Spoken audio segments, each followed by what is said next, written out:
It's me. You guys just call me back when you have a chance. Hi. Hi. It's me. I miss your face. I was just calling to say hi. Call me back. Thank you so much for coming out here with me, Christopher. I'm having a wonderful time. You mean a lot to me, and I'm glad that you're having a blast. I am so out of breath. Yeah, I'm trying. I'm really trying to help you guys. I need you guys to help me too. Like, yes, we'll ma'am. do this as a team, but just don't so fucking let me down, the reason why we can't, like, I did think about this yesterday, that I would like to sit down with you once we have your text messages and the phone calls, and we can put them in a some type of easily looking, that we can sit down and look at them and compare them, and we can kind of get the context of how everything was going that night. I would like to do that with you. Unfortunately, so the download that we got yesterday is going to take multiple days to be analyzed. I probably won't have it back till next week. And then because you guys did have so many text messages, one of my analysts is working on getting those in order, so we can put something together where we can actually sit down and discuss it. But I do think that's something that I want to do in the near future, sometime probably next week. I mean, I can do that. I don't mind giving you guys my time. I just need you guys to, like, help me with my employer and try to just help me brace for this media thing. I'm with you. We definitely need to accelerate the case, because the more it takes, the less sure that they are of situation. He murdered her. She's out of the picture. You're never going to know if she was pregnant. If he can get away with murder, you're not going to. I got divorced from my wife. You say, do you understand what I'm saying here? If she's gone, But this... Don't lead. Hypothetically. Please. Yeah. Don't hypothetically. lead on. If she... Okay. You understand where I'm going. If right, you didn't know... You're leading into questions that are nothing with your... If you didn't know, though... Wait, Nick. That she was there. Did you hear what I said? I'm following you. Stop asking about it. She didn't have anything to do with it. She wasn't there that morning. She voluntarily cooperated with law enforcement. She provided us all the information. I'm not going to tell you where she's at. Stop. Leave me alone.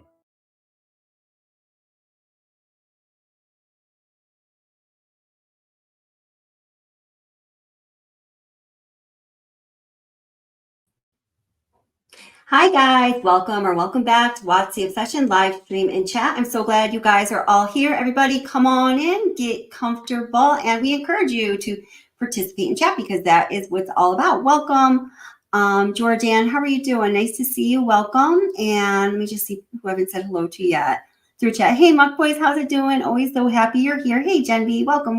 What's up? I'm glad to see you as well. Peanut butter cup. Makes me hungry. Welcome from Colorado. Awesome. Do you live anywhere near Frederick, Colorado? Hey, Pepper, welcome. How are you doing? Thanks for everything you do. And let's see. Hey, Kate Carpenter, how's it going? Oh, yeah, of course. Kate says, I have a crazy ass theory. You guys want to hear? Yeah, definitely. Welcome, Kate. Hi, Amanda. Hug and kiss. How are you doing? I know that one. And I'm so glad you caught a live stream. That's awesome. Hey, Donna, welcome. How's it going? Let's see. Hey, JD, how's it going? Oh, yeah, I hope you're having a wonderful Friday as well. Thanks so much. Yeah, T.A. Rourke. You know how I feel about him. How most of us feel about him here, right? Sherry's been a member for 8 months. Oh, Sherry, I appreciate you so much. I'm so glad you're here. It's wonderful to see you, honey. Let's see. Hey, MM, how are you doing? Thank you so much for your comments on the Soto video. I just, as a little side note, just uploaded a video about, the Madeline Soto case, but it's about Stefan Stearns, and the thumbnail is Stefan Stearns, Follow the Money.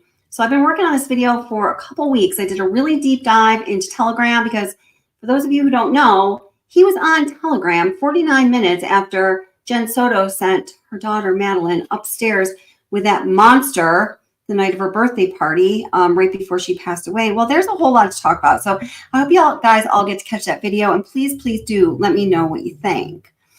Hey Stevie, how's it going? Nice to see you. You're right on time, Stevie. And all right. And gosh, guys, if I missed you, I'm so super sorry. Oh, Alice, how are you doing? And if I missed you, anybody, like I almost just missed Alice, and it's nothing personal. It's just my eyes. I'm getting old. Please don't take offense to it. It's absolutely not personal. I promise you of that. Okay, so Kate Carpenter says, I guess along with the idea, she just told us she had a crazy ass theory. What if NK got pregnant? That's what we're talking about what they were talking about during the 111-minute talk. And that's why Chris pleaded guilty and she dropped off the face of the earth. Hey man, anything's possible. I don't think that's too much of a crazy ass theory. That's interesting though. And you know, I mean, that kind of makes it make sense, right? So yeah, thank you for sharing that. Hey, Alice in Wonderland, how are you doing? Great to see you. Okay, so you know what I'm going to do tonight is I'm just going to play. I'm going to start off playing something that is not in this category because I just always want us to remember what this case is about, and of course, it is about, in my opinion, I know many of yours too, finding complete justice for the beautiful victims of this case. Shanann, who was 15 weeks pregnant with the son she was going to name Nico Lee, and of course, Bella, who was only 4, and Celeste, who had just turned 3. And it is such a damn shame. And we encourage everybody to please participate in chat. We definitely want to hear what you have to say, even if it's a crazy ass theory. But please be respectful to the victims, to their family members, and also to one another. Okay. So let me just pull this into the stream here. Welcome to everybody who's coming in. So glad to see you guys. Come on in, get comfortable, and we appreciate you.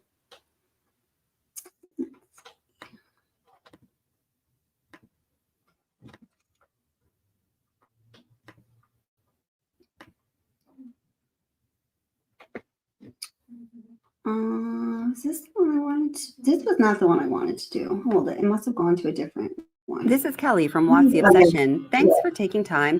Okay, here we go. Okay.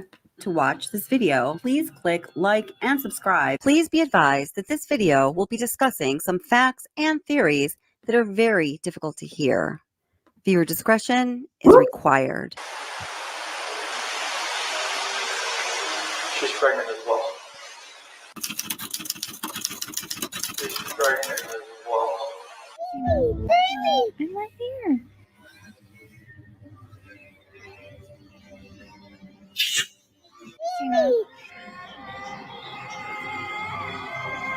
Uh-oh.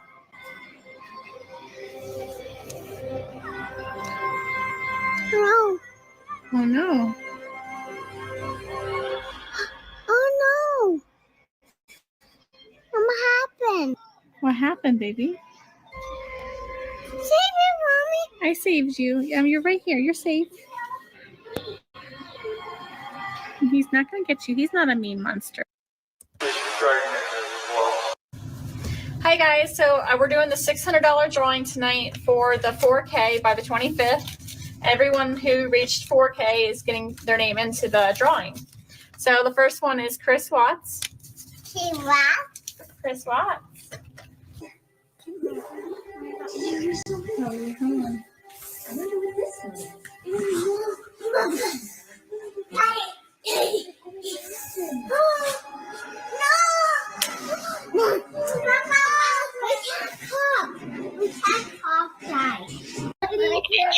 I don't want him to really go in the ocean. I mean, Ready, set? Go. You just get this ball. You want this one, bigger one? There we go. I love you too.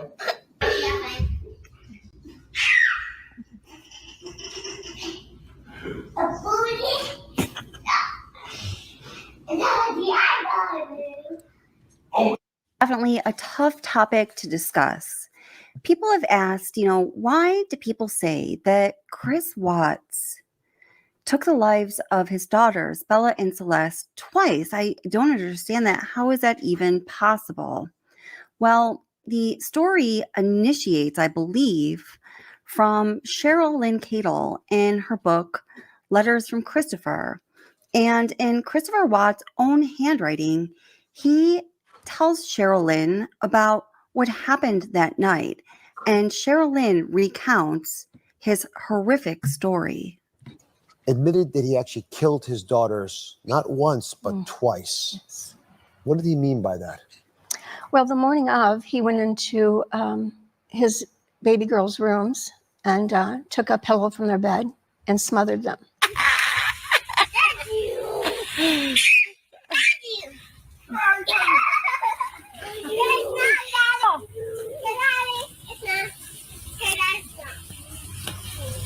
Both of them. Double shot.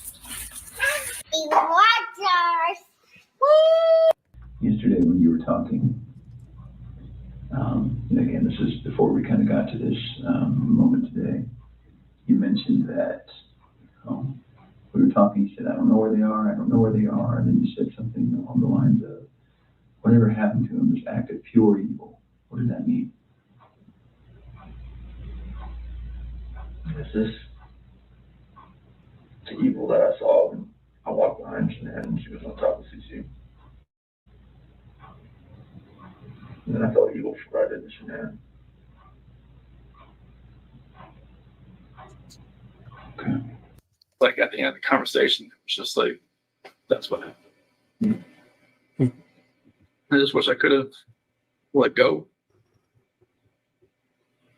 Did it seem like it was that long? 2 to 4 minutes? How long did it seem for you? It almost kind of felt like it was longer almost, because it felt like time was standing still. It's kind of like I just saw my life just disappearing before my eyes, but it just like I couldn't let go. It was like somebody else, like if you picture somebody else around you, holding your hands, holding you, keep you from not letting You are go. seeing actual drive from Chris Watt's house to Survey 319. Oh, you're gonna have a little brother or sister? Yeah. You think so? Fuck.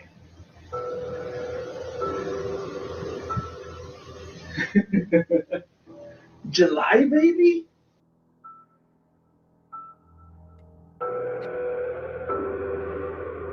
Good girl, Bella. You're so sweet. Give her a kiss, Bella? Give her a kiss?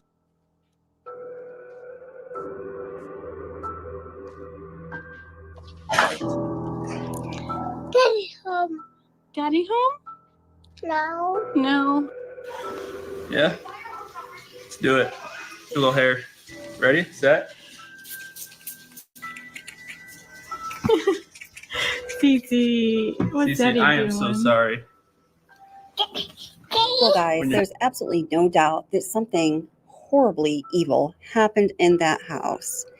And the reason I think that something horribly evil happened in that basement, well, there's actually several reasons. So I'm going to put them all together for you. And I have a very concrete theory on this one. I think I know exactly what happened in the basement, or at least one of the horrible events that happened in the basement of the Watts house. Guys, for Bella and Cece Watts, whatever happened in that house in 2825 Saratoga Trail, what I believe happened in the basement before Chris Watts got into his truck, brought his family with him in his truck in whatever state they were in, and took this desolate, isolated drive to Survey 319 before the girls went into the oil tanks. Whatever happened in that house was the last thing the girls experienced before they got into that truck to take their ride towards certain death. And to me, their experience matters. To me, their experience matters, and justice for them matters, regardless of whether there's a conviction on the books for this crime or not. And very unfortunately, I just have to insert as a side note, apparently it didn't matter all that much to District Attorney work, because we're going to talk about this a little bit today. I'm going to keep talking about it until there's no reason to talk about it anymore. District Attorney Rourke didn't bother to process all the evidence that was collected, so he didn't know how their lives ended, what their last experiences were. He just made an assumption, or he lied about it, and in doing so, he told the Rusick family, Shanann's family, that lost their daughter and their grandchildren. Or if you're Frankie Jr., your sister and your nieces told them the wrong story. And well, we're going to find out about what happened when they learned the accurate story only several months later, after those 3 investigators went to interview Chris Watts at Dodge Correctional Facility in February of 2019. I'd like to take every opportunity I possibly can to say, shame on you, District Attorney Rourke.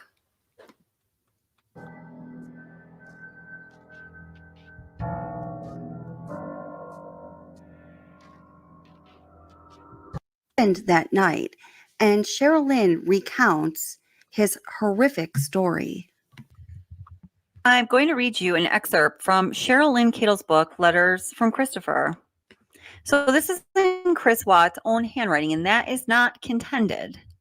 Now, the story that he tells here, I think it's getting close to the truth. It's different than what he told the FBI, and it's different what he later told Cheryl Lynn Kettle, voice to voice, and several other people, including one person close to the Watts family who I spoke with myself well over a year ago. Let me first read to you what is in the book, Letters from Christopher, in Chris Watts' own handwriting. Please be aware, this is very hard to hear and your discretion must be used. August 13th, the morning of. I went to the girls' room first, before Shanann and I had our argument. I went to Belle's room, then Cece's room, and used a pillow from their bed. That's why the cause of death was smothering. After I left Cece's room, I then climbed back into bed with Shanann, and our argument ensued. After Shanann had passed, Bella and Cece woke back up. I'm not sure how they woke back up, but they did. It makes the act that much worse, knowing I went to their rooms first and knowing I still took their lives at the oil field. That is such a hard story to take in, isn't it? I can remember the first time I heard that story, and I can remember just the absolute horror that resonated through me, just thinking about, my gosh, he killed his children twice. And then he went into his room with Shanann and laid down next to her, viewed a little, and he murdered her. So then he was wrapping her in the sheets, and both girls got up and saw him and started questioning, what's wrong with mommy? What happened to mommy? Bella, the oldest one, was crying. She had obviously been traumatized. She had bruises above her eyes, and you could tell she'd been traumatized. And also, Cece was more kind of confused, but she was awake, the younger one. So they ran around the house, literally, and cried and was watching what was going on as he dragged Shanann down the stairs. He couldn't pick her up, or he tried to pick her up, but she was too heavy for him. They were in a 2-story home, so he drug her down the stairs.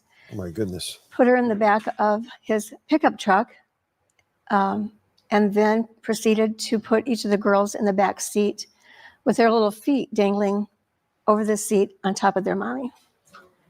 And they rode an hour like that to the oil fields. He drove them to their burial ground. Yes. So they trusted their father. Oh, of course they did. You know, they loved him. You know, Bella's seen on cameras singing the song, Daddy, You're My Hero. He was the one that was entrusted to take care of them. You see investigators trying to recreate the scenario that Watts originally told investigators happened on that horrible night going into the early morning hours. So they are looking at the cameras that were looking into the girls' rooms to see if his original scenario is even possible. Go back in there. These are the beds the girls were in when Chris Watts took the pillows and put them over his girls' faces to take their lives. It's unspeakable. Yeah. Her God is she's so sad. After we go that night, now we can go to school. Class is not gonna be here. Okay. But she's not wearing dress. But she will wear dress.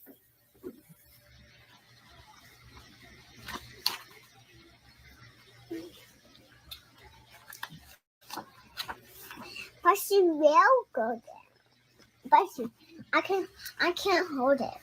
But she will do that and wreck her. But she will do that with her.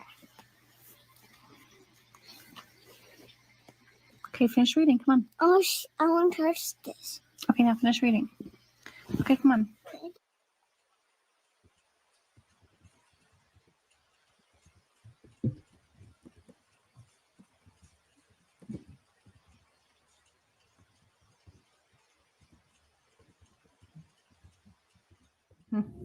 Mm-hmm.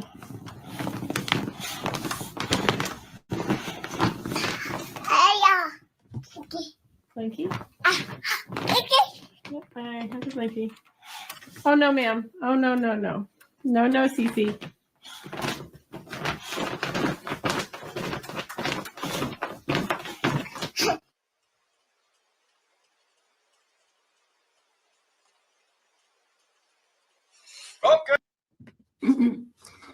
Okay, so again, I just wanted. Whoops.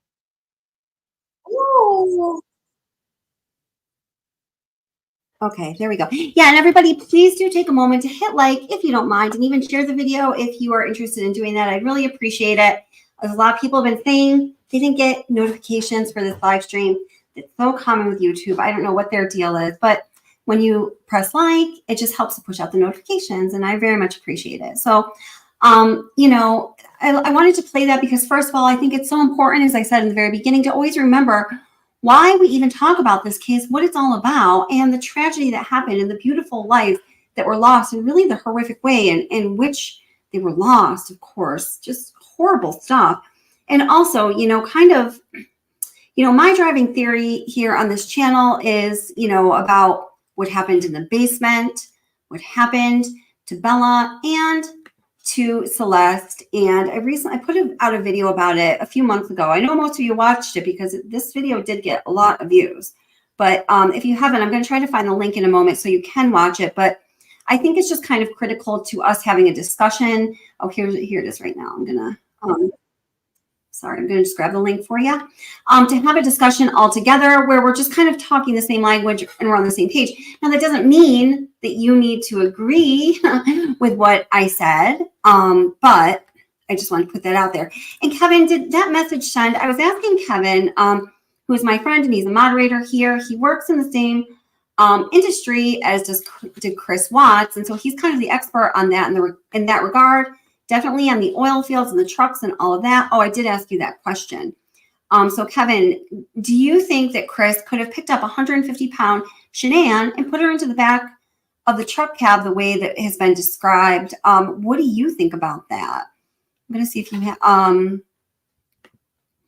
Kevin says, I believe he probably went through the one side and she was on the other and he pulled her up under her shoulders. Yeah, and I've talked about that before, kind of like, I hate to say this like this, it sounds so disrespectful. I don't mean to be disrespectful, but I mean, what he did to her was so horrible, like kind of took her from, I'm trying to choose my words right, took her from the house to the truck in kind of a reverse fireman's hold, like under her arms like that.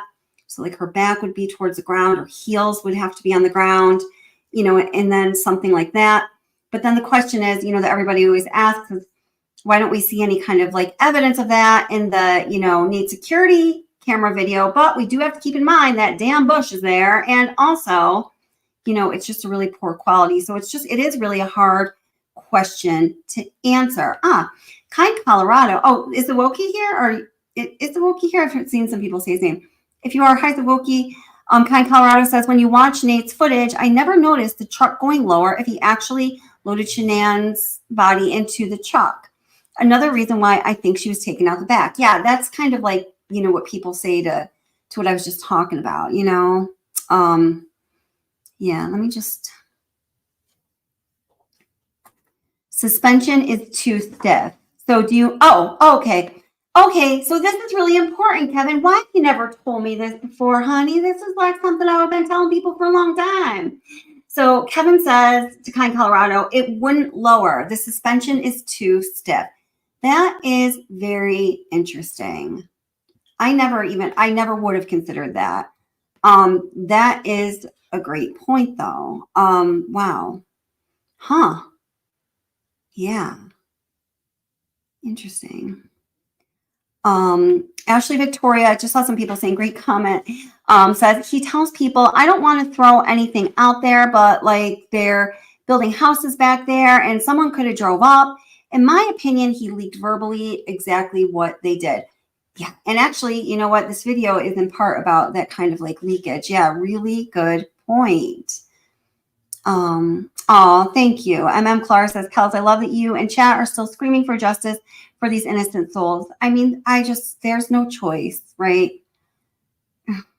You know.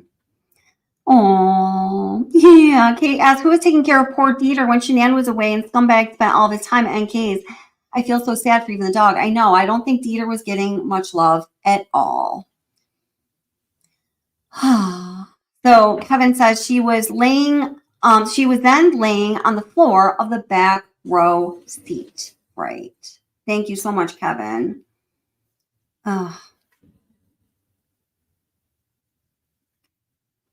So Ashley Victoria is still questioning that. And I think, I trust Kevin's opinion on things, but, I think there definitely is room for questioning because, well, we just don't know. It's like we'd have to do this experiment ourselves. Ashley says, no way, no way. I'm sorry. The bags would have come off, shifted. He would have had to go and pull her from the other side. Right. So, yeah, I mean, that is a good point, right?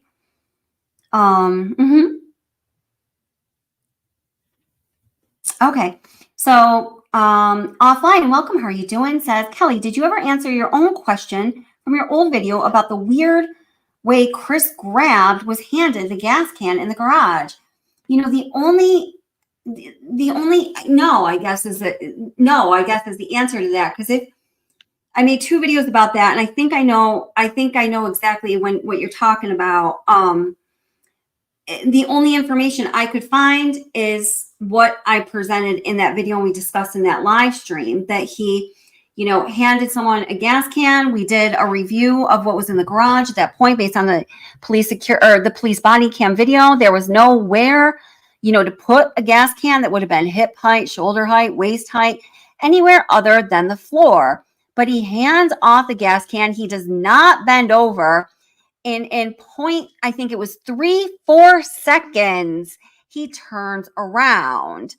So even if you were to bend over to put that gas can on the floor and then stand back up, and I actually did do this myself and trying to move quickly, like I was, doing something urgent, like he probably fancied he was, you kind of can't do it. So I really do feel like somebody had to be there receiving the gas can. What do you guys think? Alice in Wonderland says he had help for certain. Hey, Lisa, welcome. How are you doing? Hey, Amanda, welcome. Nice to see you. I saw you. I was watching ATS's live stream last night. I wasn't chatting or anything because I was doing some stuff. I saw you there too. Welcome. Hi from the UK, says Dawn Benson. Dawn, welcome. Nice to see you. Oops, I'm trying to star that, but I'm having trouble getting. Let's see. There she is. What? I was set on starring that. Welcome. Nice to see you, Dawn.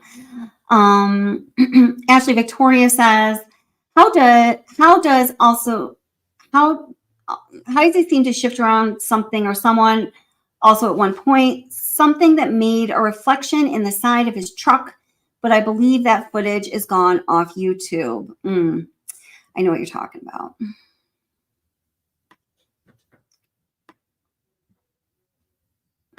Oh, awesome. Well, I'm so glad you're here. Oh, that's awesome. Yeah, that really stumped me too. Do you guys want to take a look at that garage video, or are you overall all of that? I know some of you have seen it before. Well, you know what? We're going to go into it. We can always play at the end too. Aw, and Offline also says, yes, and everybody, please thank the moderators. They're amazing. Says, hello to all my favorite mods of any YouTube channel. And can't forget you too. Yes, they are amazing, especially because this channel ever since gets a lot of heat because, well, it's called What's the Obsession. I know some people don't like that, and I'm sorry to y'all. No, I'm not. And just the nature of this case. You all know that. You want to see the garage video? Okay, we will get to it. I'm gonna, just so I don't have to spend your time searching around for that video, I'm gonna load this one that I already have ready to go, and it's gonna look at some of the things that Chris said about Nichol Kessinger and that night. And we're going to look at some of the things Nichol Kessinger said.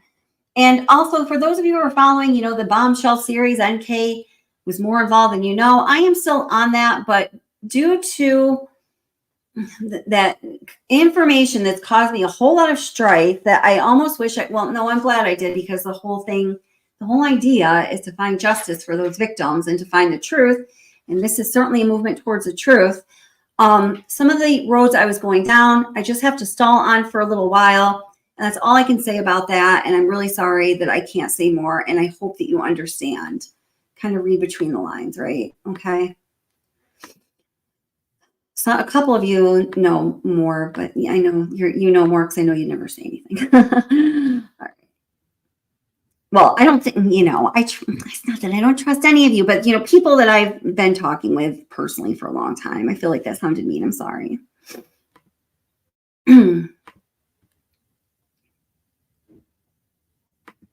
CBI's Tammy Lee and Frederick, Colorado's lead detective, Dave Baumhover, traveled from Colorado to Wisconsin to see if they could get more details out of Chris Watts about the horrific annihilation of his family, the murders of Shanann, Bella, Celeste, and baby Nico Watts. Oh, remember at this point, at the time of this interview, I am remiss. We're going to go right back to that, but something I need to play before is from the end of the Bombshell 2 from that series.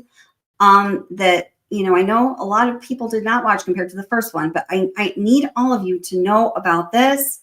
We all need to be on the same page with this because it is so important. So let me see if I can get to a good spot there. All right, hold it. Let me swap these out real quick. Please listen very carefully. It's about what I was talking about, DA Rourke not wanting justice the way we do.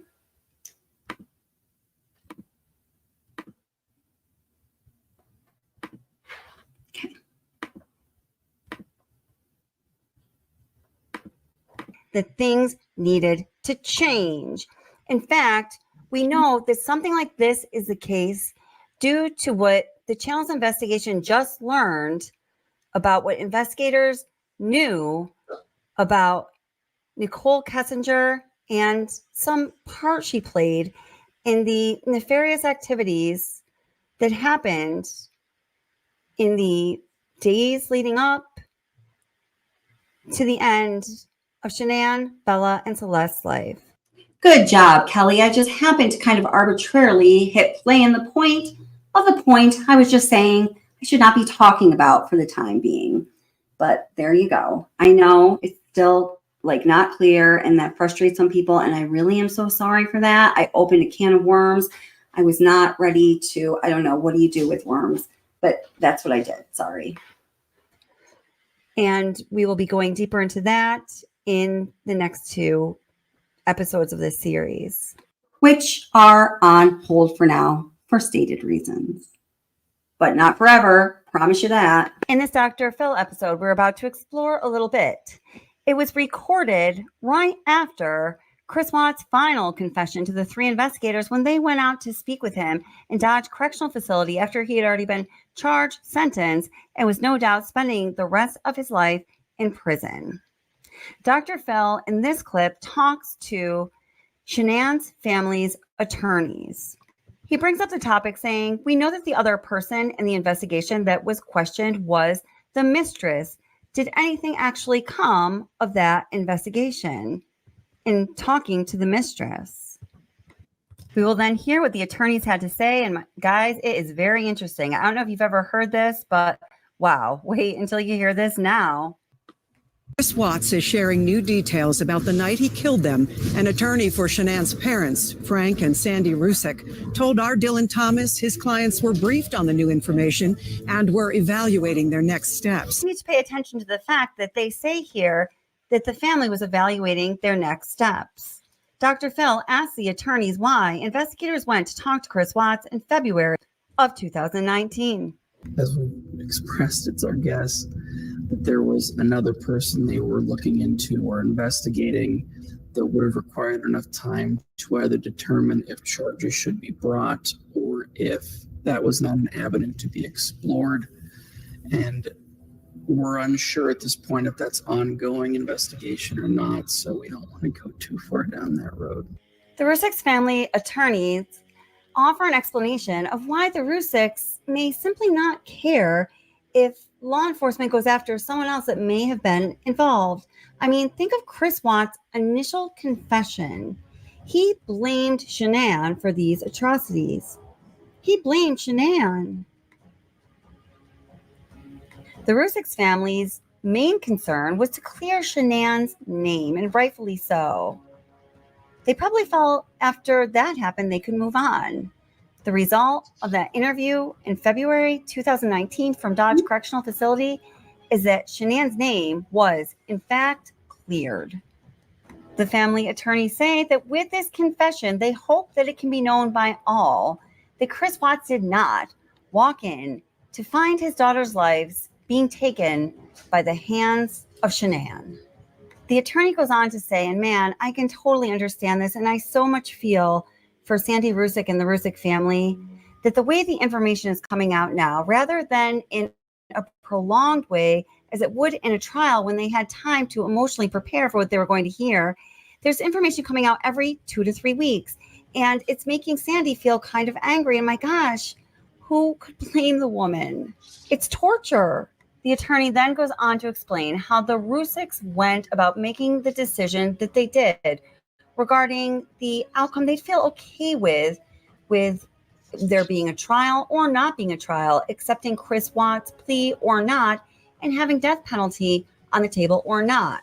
And remember, the information that they were given from District Attorney Rourke upon which they made that decision was information that District Attorney Rourke himself was not even certain of, because they never analyzed the evidence that was found in the investigation. So the story that they based that decision on was that pregnant Shanann, Bella, and Celeste's lives all ended in the home. And then Chris Watts loaded each of them into the truck deceased, drove them to Survey 319, where he disposed of their bodies. But that is not what really happened. That the family made the choice, whether you believe it's the correct one or not, to not pursue the death penalty. If it were me, I don't know how that would sit with me, knowing that she didn't know the full story.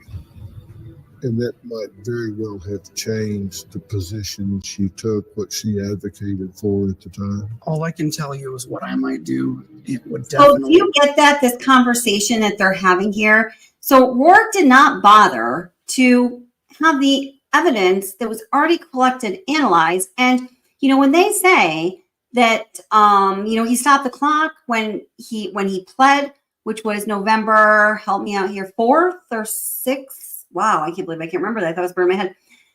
4th, somewhere around there, of 2018. The document that says that the CBI refuses to analyze the evidence that was collected in Chris Watts' work truck that would have been pivotal to solving this case was refused in documentation on September 4th, 2018, 2 months before he pled. Understand that. So although Rourke had everything right in his hot little hands, his little elf-like hands, to know exactly what happened when this crime was committed, he chose not to learn that. And he lied to the Rusick family. He told them a lie that hurt them deeply, as stated here by their attorney, not just me. Let me just play those couple words again. That the family made the choice, whether you believe it's the correct one or not, to not pursue the death penalty. If it were me, I don't know how that would sit with me, knowing that she didn't know the full story. And that might very well have changed the position she took, what she advocated for at the time. All I can tell you is what I might do. It would definitely have changed Well, the calculus isn't that for some me. egg in District Attorney Rourke's face? District Attorney Rourke relayed information to Shanann Watts' family based on an incomplete investigation, an investigation that he knew was incomplete, an investigation where evidence that was collected was not even analyzed. And based on that information, he asked Shanann Watts' family to make probably the biggest decision of their life so far. He stayed in their home for 3 days. After he found out some information that I talked about in the part 1 of this series, that Michael Prill indicated in his report in the discovery before the timeline, that not all of... Guys, this is so important. What I'm being discussing right here, we can talk about if it doesn't make total sense. Please I just have to emphasize how critical this is to the current outcome of the case and the possibilities in the future. The material was found in Chris Watts' phone. In fact, he came across items from the secret calculator app, as he says, just as a result of curiosity. He says that the forensic lab didn't have whatever was needed to access those inner storage vaults of an iPhone. And now that he knows that there was a secret calculator app, that there are places within that phone that might exist content that is relevant to the investigation, his plan was, as he outlined in the discovery report, to obtain another search warrant that would soon be executed and the investigation would continue on. The report was dated October 30th, 2018. Straight away, District Attorney Rourke and Steve Wren got on a plane to go to North Carolina to spend 3 days with the Rusick family. Upon their return on November 6, 2018, they struck a plea deal with Chris Watts. Isn't that interesting timing? We are going to tie all of the pieces together, what has been discussed in part 1, in this part of part 2, coming up very soon in the continuation of part 2. And when we conclude, we will be able to share with you the information that we learned as a result of this channel's investigation just last week. Thank you so much for being patient, for caring about justice for these victims and for us all. Please leave a comment below and let us know what you think. We will find justice for Shanann, Bella, Celeste, and unborn baby Nico.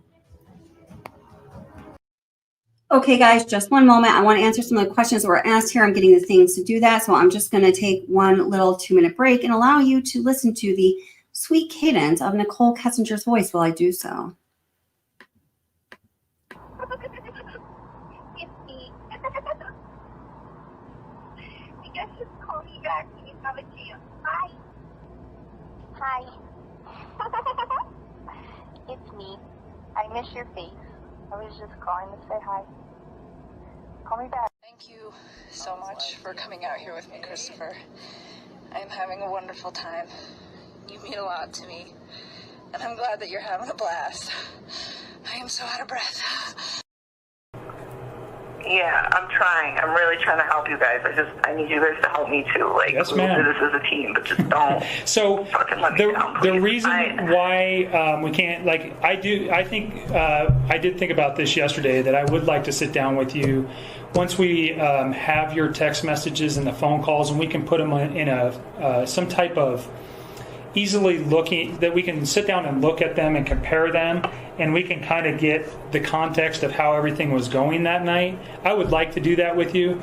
Unfortunately, so the download that we got yesterday is going to take multiple days to be analyzed. I probably won't have it back till next week.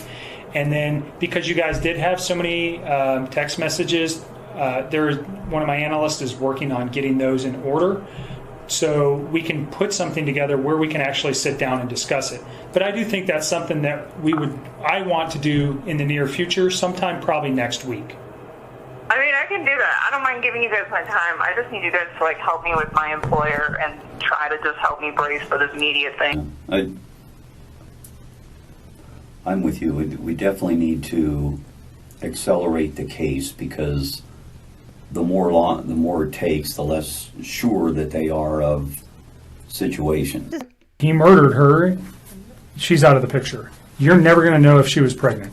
If he can get away with murder, you're not going to. I got divorced from my wife. You say, do you understand what I'm saying here? If she's gone, But this, Don't lead, hypothetically, please. yeah, Don't lead hypothetically, on.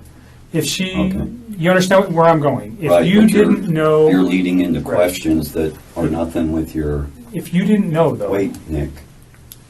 that she was there. Did you hear what I said?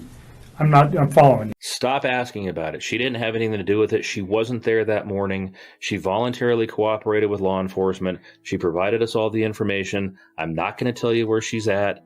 Stop. Leave me alone. Leave him alone. You know, leave him alone, man. District Attorney Rourke. Oops, can you guys hear me? Okay. Okay. So sorry about that. I was thinking when I left you with that was like kind of mean to leave you listening to her, but I'm sorry. Maybe I should have like listened to the kids or something. Punchable Rourke. Yeah, I know, right? Okay. So, all right. So offline was asking, would there be some sensors, telling if there was additional weight in the work truck? Because, and with Anadarko, there was a very strict rule that nobody could be a passenger in the work trucks. They were not allowed to drive the work trucks except for, working and then driving the truck home. Nobody could be a passenger. This is, of course, due to liability reasons. They did not want the, insurance exposure to anything happen. I'm sure that's probably a rather common practice. So, there's all this information about, the sensors and the trucks, the genotype information having to do with the trucks. I told offline to refer to what Kevin, I want to be a cowboy Bashnik, was saying, because he does work in that industry and he's an expert in all things oil fields and those fleet trucks. So to the question, would there be any sensors that would indicate if there was additional weight in the truck? Kevin answered, I don't want to get too far off. Oh, it was only the seatbelt sensors. I'm not sure exactly what you're saying. Could you clarify that answer if you don't mind, Kevin? I think you're at work. I'm sorry. I don't mean to be a pain in the butt, but if you can't, okay. And Kevin says, no sensors in back seats in fleet trucks. So you're saying that they're in the front seats, but not the back seats, correct? And Kevin, we were just actually talking before the live stream began that he found some old information about, fleet trucks and what they can and are equipped with that he's going to be sending me soon. So we'll have some more of the information for you. And then I know that I think it was Honeybun asked, please tell me that they, analyzed whatever, information I guess could be found from, the work trucks. And welcome to everybody who's coming in. I'm so glad you're here. Everybody come on in, please. Now, Chicken Lady asked Kevin, didn't he or any of his coworkers say something about how the company knew when they had other people in the truck? That's why they had to use the Lexus with the girls, maybe from the seatbelt. And I think that's what Kevin was saying, that yes, there are front passenger seatbelt sensors. Is that right, Kevin? Or he says, no, not really. Was that to Chicken Lady's question? I know that there were a couple channels that covered that, a while back. And I did research on, a lot of the same topics. And I'm just going to say my research was in conflict with this one channel in particular, kind of touting themselves as an expert, was putting out, leaving people confused, which is not, a goal of this channel, but I guess it is for some others. I don't know. Shannon asks, curious, was this close to an election and needed a fast conviction? And yes, Shannon, no, that is a really good question, though. Not everybody knows that. I'm glad you asked it. Yes. Wendy, welcome. Wendy says, Kelly, mods, and all who are in chat, everyone has such great comments. I believe that this will be the channel that will bring the darkness to light. Oh my gosh, I would be overjoyed. And thank you so much for having faith in us like that. And welcome. I'm so glad you're here. And Kevin says, now they know because they have cameras inside the trucks. Right. I remember that whole transition, the implementation of the cameras in the fleet trucks was happening right after this case. Looking at us and the outside, the cameras, Kevin says. Kai Colorado says, in those 3 days when District Attorney Rourke went to the Rusicks' house and stayed in their home, he convinced the grieving family to settle, and it infuriates me. Yes, he did. I mean, I think that is clear. I don't even think that is debatable, right? Sub Rosa says, I think Rourke is just corrupt at all times, regardless of elections. I agree with you, Sub Rosa. I think that the election perhaps, Nilda was coming in earlier, and I said, well, now I know that there was more to it, but that goes in the area that I can't talk about. But I think the elections, yes, certainly play on his mind because his ego leads him around life. That is for certain. But I agree with you. Again, she says, I think Rourke is just corrupt at all times, regardless of elections, but probably especially corrupt before elections. Very well said. Kevin does not have a channel. Kevin can be found here. What's the obsession? Yeah, I know. He is an asset. We love him. So I'm going to read this. Does Kevin have a channel? There's a ton of half-truths out there with the truck, and it would be outstanding to see someone with a professional experience address it firsthand. Yes, and Kevin can do that. He's come on before being our expert on the oil fields. And Kevin, I know last time you were supposed to come on, I can't remember. I didn't have a phone for a couple weeks, and that was a whole thing. I couldn't get a hold of modern. Anyway, not to go into that. But Kevin, I would love it if I think that is the area that we need to address now. If you want to, we can schedule some time for you to come on and we'll just address the work trucks. How's that sound? Yeah, no, that wasn't a stupid question at all. Kai Colorado said justice is not served in this case. It's incomplete. That's exactly it. Victoria says, I wonder if they were corresponding through Snapchat and Skype. Certainly some third-party apps. I do not know exactly what they are. I don't know if anybody knows. I think the investigators know. But I think there is ample evidence that they were.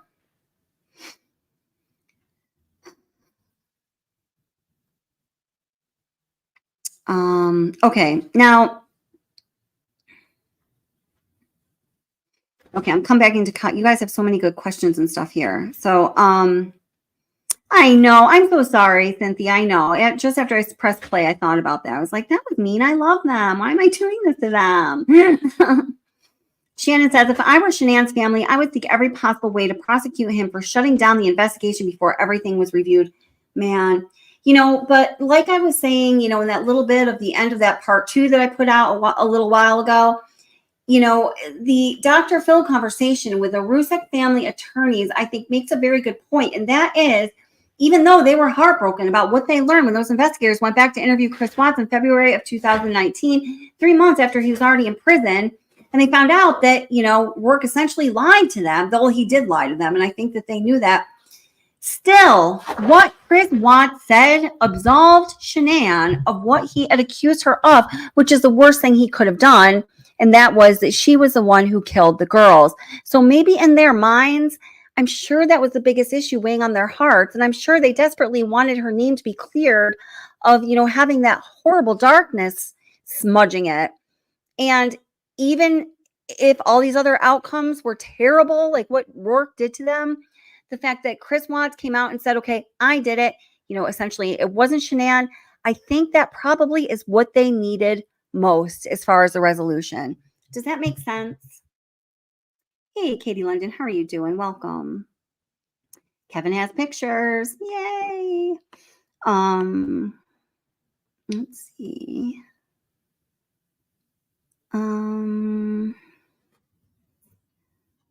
Scrooge Wayne Kessinger. I don't know why I found that funny, but yeah.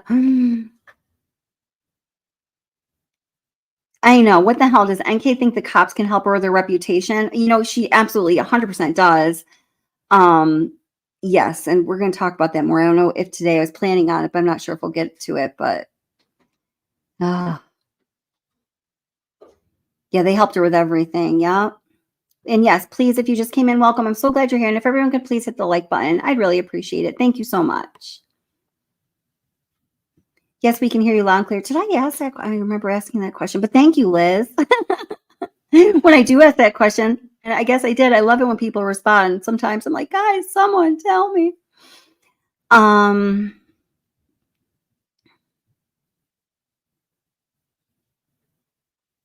What are you asking Liz for? Because now I'm curious too. I couldn't catch that there. Okay, so Honeybun asked, I don't remember the exact question, Honey Bun, but it was something like, please tell me that they went over the, information from the work truck. So I just want to bring to light this little part of the discovery here, okay? And this is what we do know that they gleaned from the information from the work truck. I'm going to be starting with the third paragraph down here where Husky is highlighted because that's what I searched for. In addition, I called and spoke to Anadarko Regional Security Manager Tony Husky. I informed Husky that CBI and FBI were doing a shit job. Were assisting in the missing persons investigation and requested Chris's GPS and work cell phone information ASAP. Husky advised he was waiting for approval from his legal department and would be sending the information directly. The GPS information and cell phone information from Chris's work and cell phone were emailed and were analyzed by FBI Special Agent Kevin Hoyland. These documents received from Husky are also attached in the supplemental report. The email from Husky stated the following. As requested, please find the cell phone records for Chris Watt's work phone number, blah, blah. Also included are his GPS records and his company vehicle. I requested 30 days for both. With regards to his work schedule, he works Monday through Friday, starting around 6 a.m. and ending around 3 to 4 p.m. Now, it goes on to say, the email goes on to say, his supervisor said he was on personal time off while he was in North Carolina and returned to work at such a day. His supervisor, Luke Eppel, also related that Watt spoke to him last week, probably Tuesday on the 7th, and stated he and his wife were having problems and he would be staying with a friend in case his supervisor checked the GPS and found his vehicle was not at his residence at night. Eppel said he did not ask any questions and told Watts if he need anything he should make his family a priority. Interesting, because the 7th is the day that the whole family returned from North Carolina, right? And as I went over also in that video, that if you haven't watched it yet, it's the part 2 of the Bombshell series. On the 8th, the following day after the 7th here, day after they got home, a few very interesting things happened. First of all, Kessinger gave Watts a key to her apartment. Second of all, Watts deleted his Facebook account. Number 3, that was the day, and it's right here in the discovery, that Nichol Kessinger searched topics like, it says, marrying your mistress. On that day also was the ultrasound where Chris had agreed to go with Shanann so they could see baby Nico. That's the day they were going to find out the gender, that they were going to have sealed in an envelope to give to Nicole Atkinson to later have the gender reveal party. On that day also, we know from the geotab locator that Chris, and this is information that they got too from the work truck that I didn't know about, honestly, until a while after I was following this case. And one really great channel who covers this information is Footsteps of Murder. Did I get that right? I think so. If a moderator knows, if you can put it in the chat, she does great work on this. Better than the other channels I've seen try to tackle this information. More honest. It's not inflated to sound sensational. It just is. So we know that Chris Watts went to Nichol Kessinger's apartment right after work that day, and he did not leave right up until the moment he had to for the 7 p.m. ultrasound appointment with Shanann. So that was a very eventful day. Apparently, based on what he told Luke Eppel, he was planning that week that he might not be home. But Shanann was leaving on Friday morning at like 4:30 a.m. to go to Arizona for the weekend when he was going to be charged with taking care of the girls himself. So we wonder what was going on, right? Tony Husky's email also says, on the 13th, Watts contacted Eppel and told him his wife had left him, and he called friends and family, and no one knew where she and the kids were. He said his head wasn't in the game, and he needed to take off the 14th. Watts further commented the police had been to the house and searched. His wife's keys, purse, and phone were at the house. Eppel stated Watts has blah, blah, blah, blah, blah, blah, blah, blah, blah. Next, we see, according to the documents provided by Husky, it appears that Chris started his work truck at 5:18 a.m. on Monday, August 13, 2018, and he remained at his residence and on for 27 minutes. So it's 27 minutes he was loading that truck. It appeared Chris left his residence at 5:45, drove 47 miles to an oil well site in Keensburg, Survey 319. Chris arrives at Keensburg at 6:53 a.m. So we see these records here generated from Chris Watt's work truck to in part answer Honeybun's questions. I don't know if this is what you're going at, but this is what I know we know due to the evidence from Chris Watt's work truck, since the bastards failed to analyze evidence that was collected but under the instruction of I wonder whom. After reviewing the GPS data, I called Atkinson and asked her if she could come to the police department for an interview. Atkinson seemed bothered and advised she was getting ready to go to work. She had just started a new job, and I think she was just worried that she was going to get in trouble with work. Atkinson then agreed to call her work and said she would drive to Frederick, Colorado. This is just about Atkinson now. Let me just see if there's...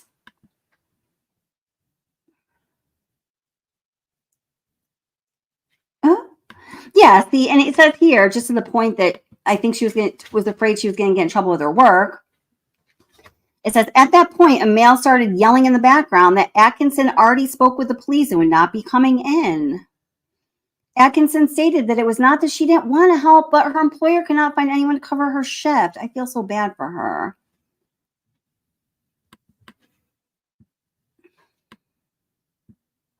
Let me just review the rest of this really quick.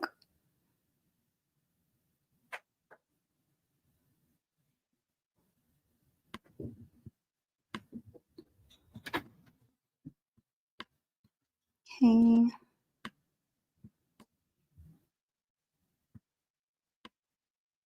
Sorry, I'm just scanning this real quick, okay?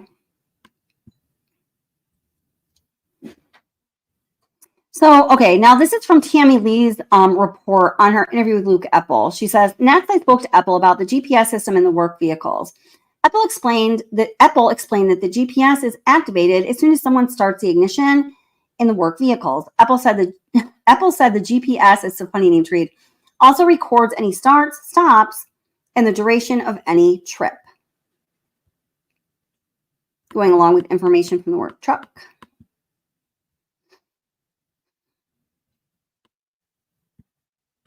Again, just scanning this.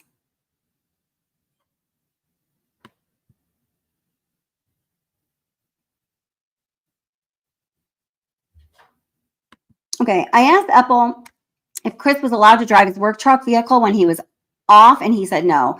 Epple explained the truck is only for work. Epple said Chris would work some weekends on occasion, but it was rare. I asked Epple if the employees were allowed to run quick errands on their way home, such as picking up dinner, and Epple said yes. Epple said as long as the employee wasn't driving 30 or 40 miles out of their way, it wasn't a problem. I asked Epple if the employees were allowed to have their families ride in their vehicles. Epple said Anadarko employees and contract employees were allowed to ride in their work vehicles, but they generally do not allow other civilians to ride in their vehicles. I asked Epple if Chris would have been able to pick up his children from school, and he said if he needed to, yes. I asked Epple if he was aware of other things that are going off topic, important, but going off topic. Epple says he's been nothing but a good employee. Again, scanning, just a moment, please.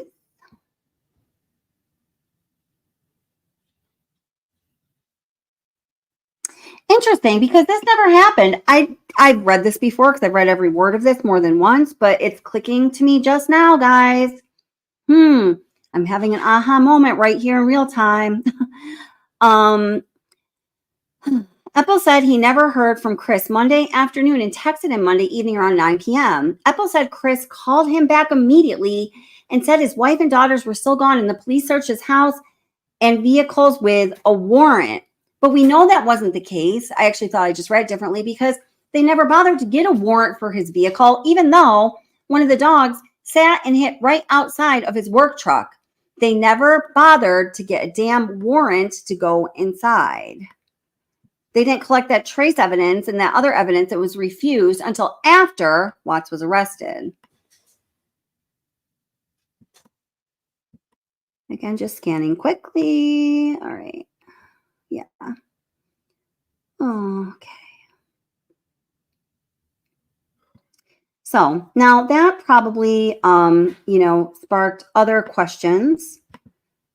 So let me just take a look here. What's going on quickly?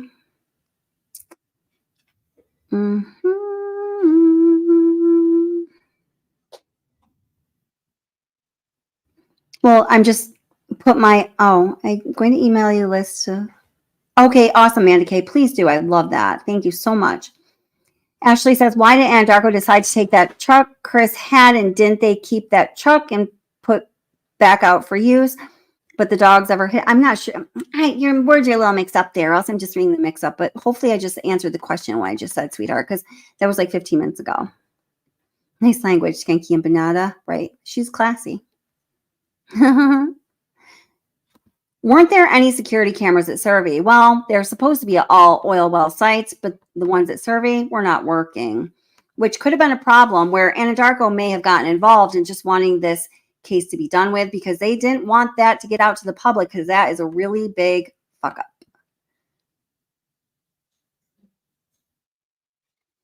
Hi, Angela Rock. I agree. Angela Rock says, if you look at the shadows, when Chris Watts is loading up the truck, there's one child, no evidence of his other daughter. I agree.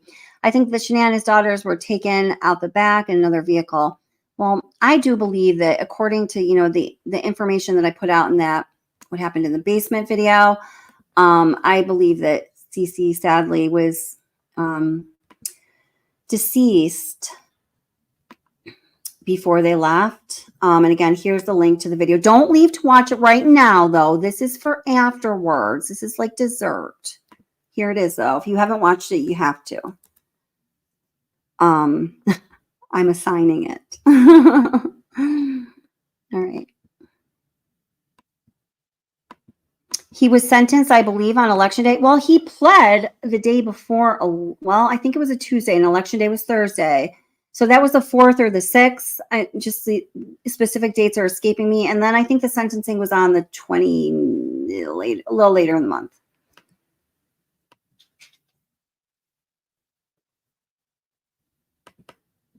Good point. Who's to say we're given all the footage from Nate's camera or the other security cameras in the neighborhood? Absolutely good point. They don't feel like they have to give us anything.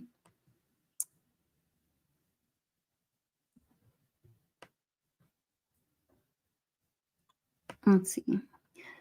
Okay, I'm going to start playing a little bit of that other video because my voice just needs a little break. I don't know if I told you guys this. I'm just recovering from having COVID. It's one reason you haven't seen me for a bit. I haven't done live in a couple weeks, so I feel fine. But just weird things like my head and my eyes and my neck and my back hurt so bad. And just other weird things. My voice is weak, so I need a break from talking for just a moment here. Oops, I'm sharing the stream. We don't need to see that because we're doing it. All right. And welcome to everybody who's come in. I'm glad you guys are here. Everyone, please hit like. Let us know you're here. Say hello, and we're happy you're here. Is that it? There we go. This is it. Okay.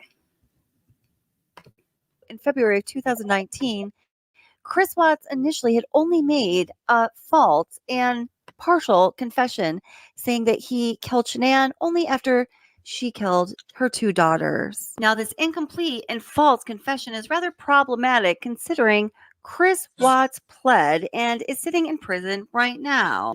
Even though he didn't make a solid or complete confession, and also law enforcement and District Attorney Rourke said on several occasions that the investigation into the murders stopped when Chris Watts confessed, which he never did. So District Attorney Rourke accepted Watts' plea when there was only an incomplete and false confession. And they also, by the way, stopped the investigation at the time he, quote, confessed. This really makes no sense. Now, don't get me wrong. I am not a Chris Watts fangirl, and I believe that Chris Watts is exactly where he should be right now. He should be serving time for the deaths of his wife, his 2 beautiful little girls, and his unborn son. Nevertheless, questions remain due to the sloppy investigation, and decisions were made like the ones that I just explained. You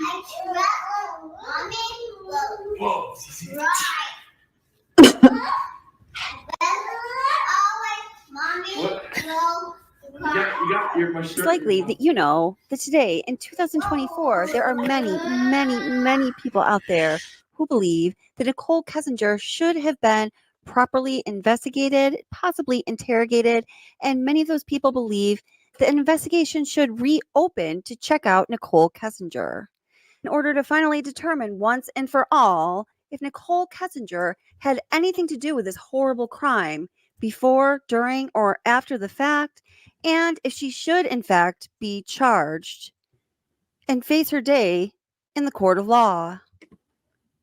In this video, you will be hearing from Chris Watts' jailhouse confession tapes, and you will be hearing just the parts of his confession on that day when he finally confessed to law enforcement that he himself killed Shanann, Bella, and Celeste in the most horrible way.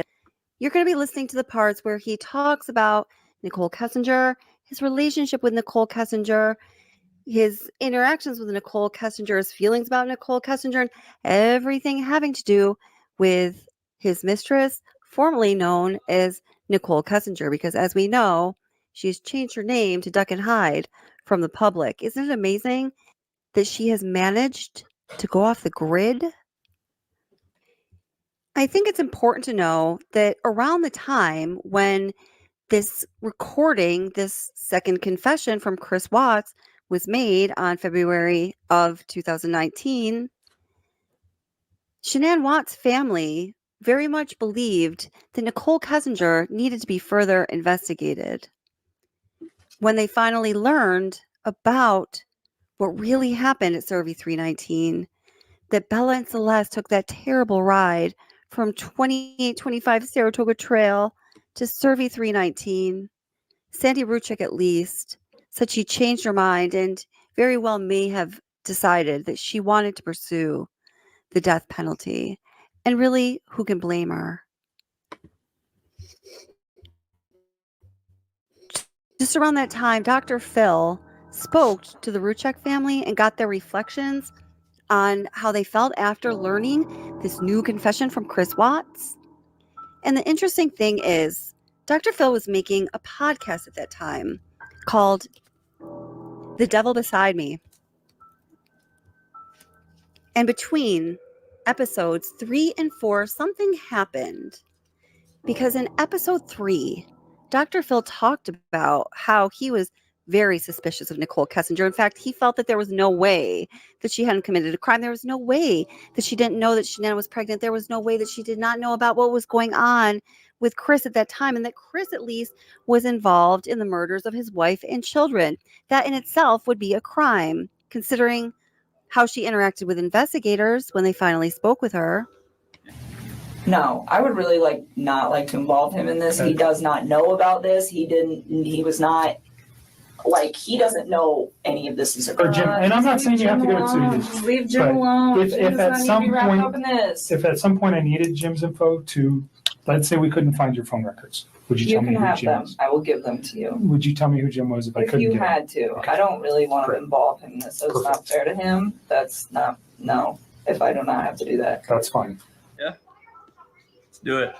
A little hair. Ready? Set? Cece, what's Daddy doing? I am so sorry.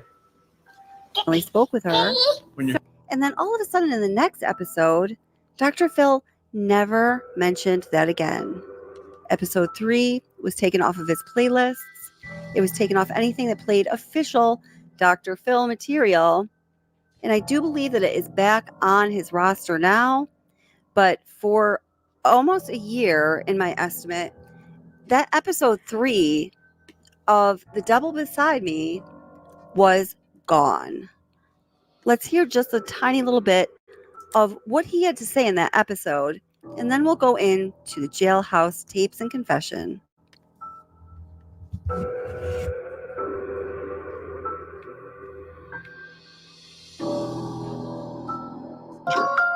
Now, Chris and Nicole met at work, and sparks flew. They soon began an affair, but according to Nicole, she was not aware that this was an affair, or that she was the mistress, that she was the other woman. She says she thought she was dating a guy who was in the midst of a mostly amicable divorce. Once news of Shannon's disappearance spread, Nichol had gone to police of her own free will to speak to them about her involvement with Chris. But was she a hero in this story? Or is it possible, like Shannon's parents believe to this day, that she tried to help Chris? And when it all started coming unraveled, when it all started hitting the wall, she got scared and bailed. Was she actually helping him and got cold feet and decided, save yourself, girl? And I don't want to see this come over my phone anymore. So I removed it. Girl. She was never arrested or charged. However, is there more than meets the eye with Nichol? Sure, she had been helping police. It seemed like she was on their side and not her lovers. She had told them all about Chris and Shannon's many issues. She told them Chris had confided in her that he was no longer in love. She said he talked about living alone. She basically handed them his motive on a silver platter. But Nichol also told police she had no idea that Chris and Shannon were expecting a baby number 3. She says as far as she knew, their marriage was kaput. Now, there are thousands of armchair detectives who passionately followed this story who just were not satisfied with that explanation, and they never said it. But it appeared to people following the case closely that the police weren't exactly satisfied with that explanation. Okay, so now getting Sorry to about that. the jailhouse recordings from Dodge Correctional Facility in Wisconsin. So in this first part, law enforcement, specifically Graham Coder, asked Chris Watts directly about his relationship with Nichol Kessinger for the very first time. Chris Watts says that they met at work. It's kind of the story that we have heard all along, and then gives a number of additional details, allegedly and according to him. Do you feel comfortable enough today to tell us if there were? I mean, I'm sure I could Yeah, it was just the goal. figure it out again if I That was really it. had to. But off the top of my head, no. As these people have come I would out, have to like for the most drive part, around we've there to get not there. given their stories much credit. They're just want attention. Wait a minute. And so, but when that does happen, it does make us think, there may have been others. So Nichol was the only one. No, was the only one. Was there ever like a one night stand with someone else out of the blue and one and done? No. Yeah. What the heck is going on here? Hold it. Why do I have to hold it? I've got audio playing from two sources. It's just 1 second. Where's that coming from?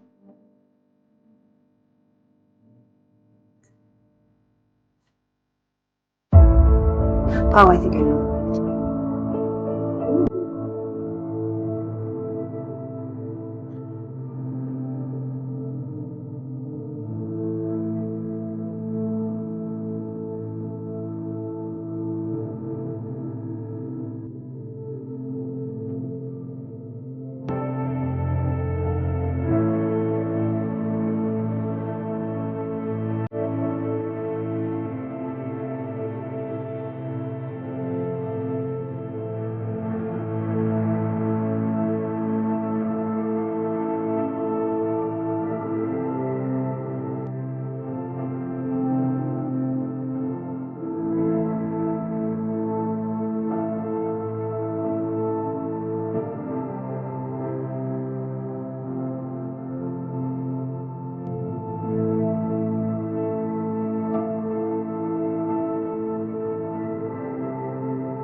Wow.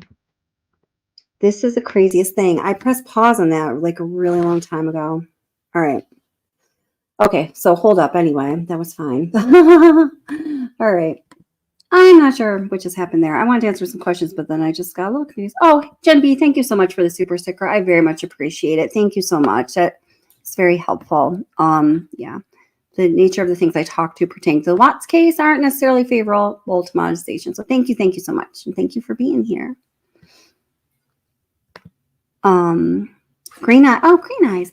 I'm watching from middle, but I'm here. I'm watching from middle. What does that mean? Is that a riddle?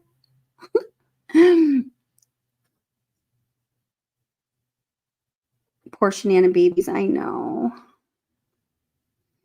Yeah, always good point about money in Anadarko. And yes, again, thank you so much, Jemby. I really appreciate that.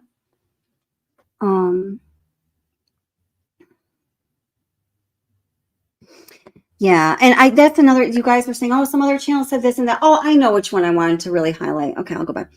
Offline says, Kevin, you again have cleared up something that a ton of channels spread misinformation about and helped my understanding, with a lot of pluses. And that is exactly what we try to do here. And Kevin is such a big, super help to that. So I'm so glad that that's how you see things and that's what you're getting from this channel, because that's all really we want to do.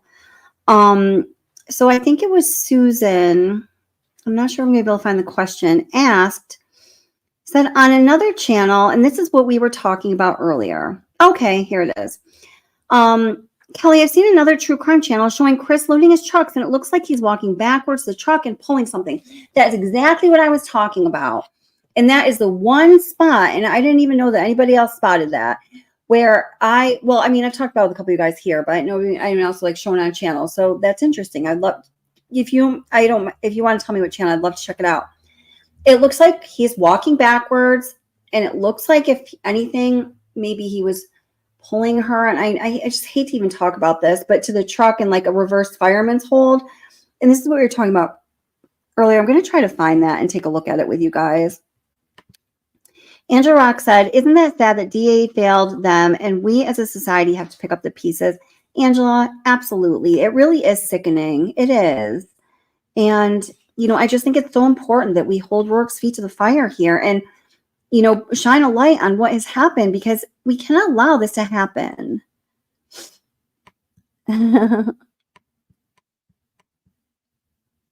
anyone ever suggested crowdfunding a PI? Oh, that would be interesting. Yeah, maybe. Good idea. Let's see.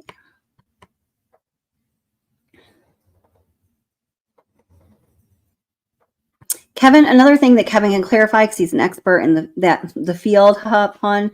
Being by the hatches won't make you sick. We have people standing up there for 12-hour shifts. Yeah. And Kevin says I was one of them.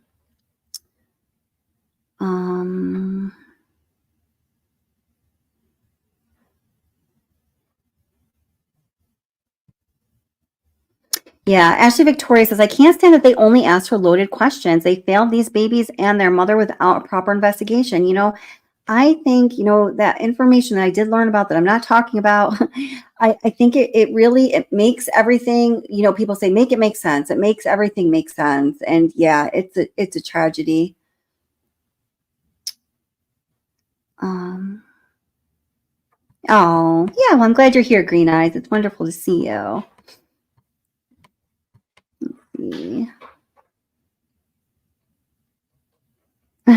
Good muse. Hi, Nuck and Frutz. I love that name. That's great. Aw, thank you, Green Eyes. Removed it. All right, I'm going to keep playing a little bit of this here. Yeah, we're going to see what happens this time. That was so weird. I paused it like 2 minutes before. I don't know. All right. Want to talk a little more about Nichol? So walk me through it, because that was one of the things we never really got to ask you about. Right. We didn't talk. Kind of skipped on and talking about where the girls were, but so what happened there? So it was probably around June 1st or something. That's when I first met her. And it was just like a work conversation. She messed with the gas meters that, we're out in the field. And I was messing up. And then, I took it to her like, hey, what's going on with this? Like, how do I fix it? After that, we just ran into each other a few times in the office. And I think it was probably the 4th time meeting. She had asked me, because like when we were talking back and forth, I would say, like we moved here from Colorado or from North Carolina and stuff like that. And then she was like, what's all this weed stuff become? Like, I took out my phone, showed her a picture, like, my girl's on the phone. It's like, oh, okay. Like, so, like, yeah, like, I didn't wear a ring at work because like I said, also get refitted after I lost all that weight. So, but you lost so much weight that your fingers lost weight. Yeah, it was literally like I was out in the snow one time. I went like that. Rain went off on the rocks. So I was panicking trying to find out like can't ever say anyone. But so after that she left me alone for a couple days. And she texted me outside the field. And then after that we just kept texting back and forth. And it was just, just like she used to work in a lower rig out in North Dakota, I think. And we just kind of trading stories back and forth about what we did and everything. And then one day it just kind of went to a different level. And then I never thought it would ever go to that level. But she was talking about meeting up after we got back from San Diego. San Diego from the 22nd to the 26th of June. And we met up after we got back. And how did you guys meet up? At a park in Thornton. Thornton somewhere. And after that, we just kept seeing each other pretty much the whole month of July. So let me ask you this. You tell me if I'm wrong. You strike me as somewhat of a shy person. So when you guys were meeting, did it just kind of very initiatory, like flirting at first? Okay. From both sides? Yeah. It was just kind of like feeling each other out. It was kind of like, yeah. And so text, any calls? More near the end of June. Okay. And what makes you remember that it's June, that it happened? Because we called each other before I left to go to San Diego. Oh, okay. All right. At first, did you think something might happen? I just thought it was just flirting. I didn't think it was actually like something that would actually happen. Yeah. Well, it's totally natural, right? I mean, everyone kind of flirts at work, right? Because the relationship between men and women is different. So if you're working with a girl at work, it's just kind of natural to flirt. I wish I was on the field more so in the office those that month, but yeah. I kind of see it in your eyes. That's kind of where the path started, isn't it? Yeah, I mean, if I was like, because when I went from like a rover to a field coordinator, like I would spend more time in the morning time in the office trying to get everything like situated where we're going to go, everything like that. If I was a rover, I'd be more out in the field instead of like going to the office like for more than an hour. Right. That just gave me more time to run into her, pretty much. Yeah. Okay. What did she know about you? Did she know you were married at first? She did once I showed her the pictures on the phone. Yeah, I'm like, the home screen picture. So was your wife in that picture, or was it just your phone? It was just my girls right there, but my wife was the lock screen. Oh. So she knew I was married with my kids. Okay. Are you aware that she said she didn't know you were married? Yeah. What did you think about that? I figured it was like just trying to save face, trying to I was just trying to. And some of my sister said it was like just trying to keep things together. Yeah. Just trying. She phrased it a different way, but just kind of like just like ground control is trying to. Victoria, NK showed up like a weed, making sure Chris noticed her. I freaking love that. That's classic. I love that. I'm gonna have to use that. I'll give you credit. Control everything that's going on around her, because I'm sure she got bombarded by all kinds of different sides from the media and everything. So Investigators asking if Chris Watts has talked to Nichol Kessinger at all sparked some sentimental emotions, it seems, within him. You can hear the emotion coming through in his voice. Just take a listen. And he talks about, his well wishes for her, that her life is better, that she still can have her dream job, that she's doing okay on the outside.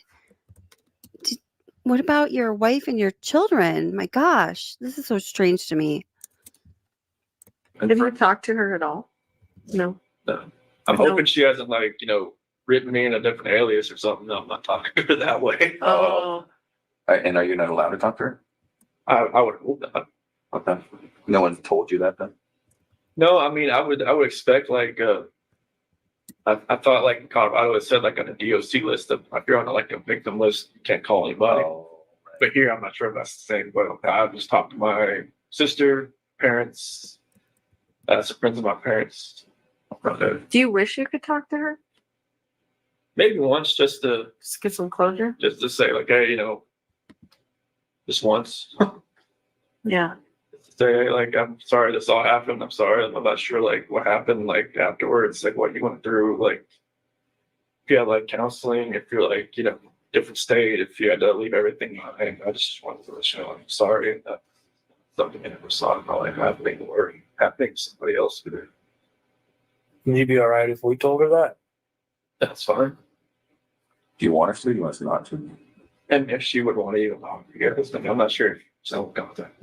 I'm sure she'd answer your phone call more than the attorney phone call that she didn't want to call answer. Yeah. Oh, so your attorney tried to call her and she wouldn't answer? Yeah, 'cause I remember her phone number, but after that they figured out I guess where she lived. And they left a business card there. That she just pretty much after like the 5th attempt, she said stop. I don't know. Yeah. Yeah.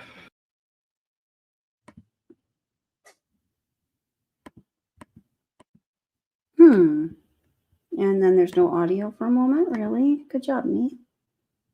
So. Oh, really? What does she mean?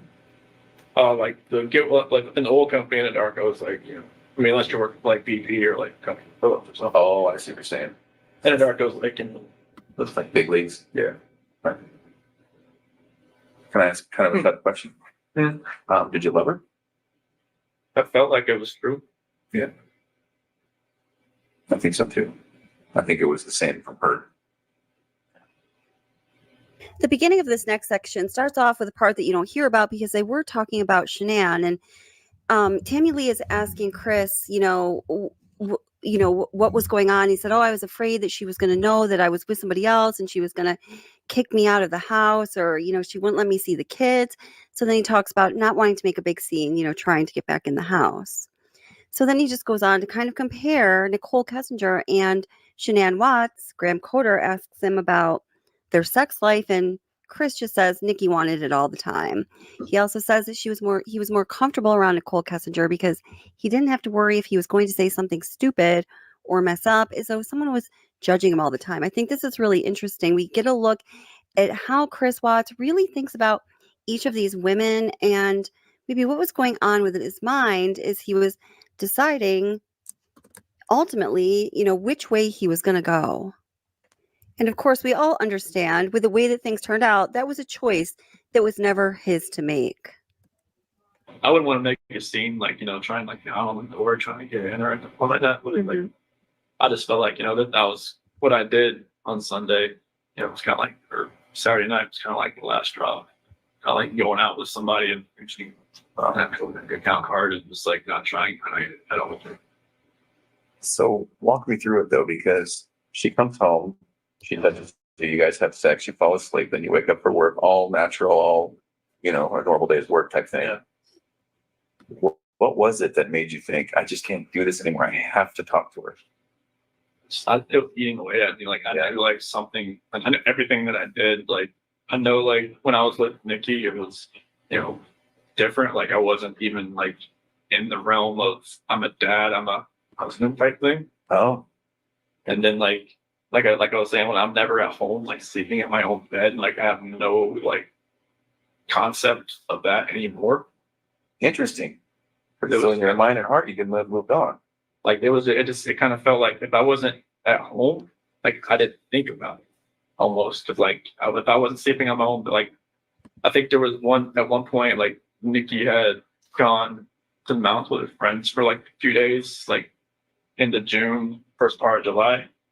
And then like, that part, obviously I was home, but like from that whole month of July on, it was like, I was never at home.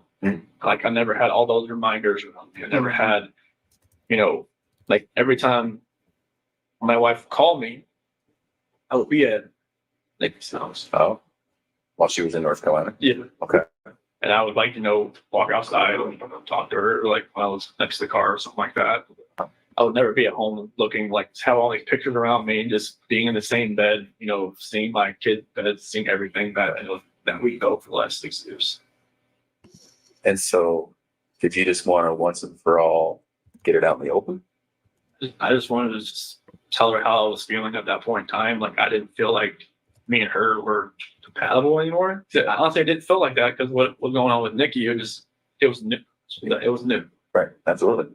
Anything that's new always feels better than the old. Yes. You were probably bitten by the love bug. Yeah, That's how a lot of therapists unfortunately, it was just like I never felt that. I mean, even like with new relationships in the past, like it always felt different. Like the first couple of weeks, and then but it just with someone Nikki felt different. I don't know what it was. Maybe it was just like you said, like I was more in control, and like it was more of like Kind of funny though. He speaks as the aficionado on relationships. You know what? It's new. It always feels better than what's old. It always is better in the first few weeks in the beginning. But apparently, he himself said he basically never had a girlfriend except for one, who was a lady getting over a divorce before Shanann. He's so full of shit. maybe more of me coming out. Because now I You always know said what? like it always seemed I was more myself around other people, like her cousin Cody, like she Cody lived or came up visited us for a little bit while we were in Colorado for a little while, and Cody always talked about like, oh, Chris is so funny. Chris is like, Shannon would always like, why you never like that with me? I'm just like, oh, maybe I always felt nervous around you. Tantrums in the background. Chris is holding Cece at this moment. So we have, yeah, that was not cool. All right, Cece's happy as long as she has marshmallows. All right, so I have, Chris, you do your own. Okay. And we're going.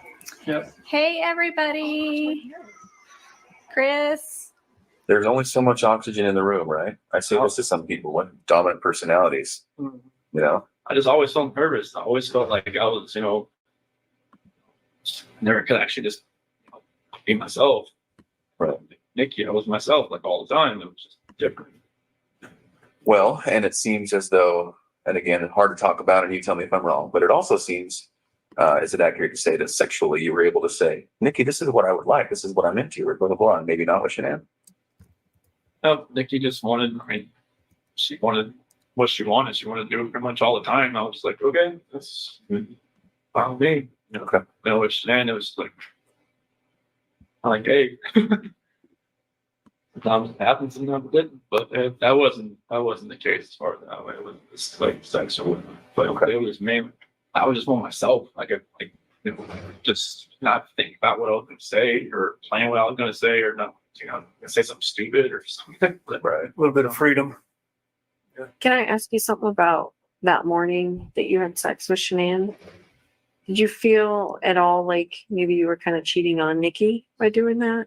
I felt strange. I felt like, the first time I was with Nikki, I felt weird. First time, and then the last time I was with Shannon, I felt totally strange. I was just like, I didn't know who I was. I didn't know who I had become. I felt like I become people I see on TV, and that did not feel right with me. Like I didn't know what had happened to me. So Nikki even asked me, like, have you done this before? Have you ever strayed away? I'm like, I've never even thought about it. It's like, what's different? It's like, I guess it's just you that's different because I just never actually like I've seen girls smile at me before, never done anything about it, but her it was just like she had a leash on me and she tugged me away. As soon as she walked, I'm like, the heck hell is going on? So well, and Tammy brings up a very good point. I wonder if that last time with Shanann having sex had somewhat of a role in you thinking, like a trigger. I got to do something. I got to say something. We got to have a talk. Something's got to change. Is that accurate? Yeah, I felt like it was like maybe like a trigger point or something like you hit the push button on a bomb and it just blows up. Right. Something in my head was just like something was hurt. Just like I had to say something. Next, we hear one of the many times throughout the entire 4+ hour interview from Dodge Correctional Facility where Chris Watts uses language or speaks directly about a feeling of being out of control, overpowered, as though he wasn't in charge of his own faculties and movements.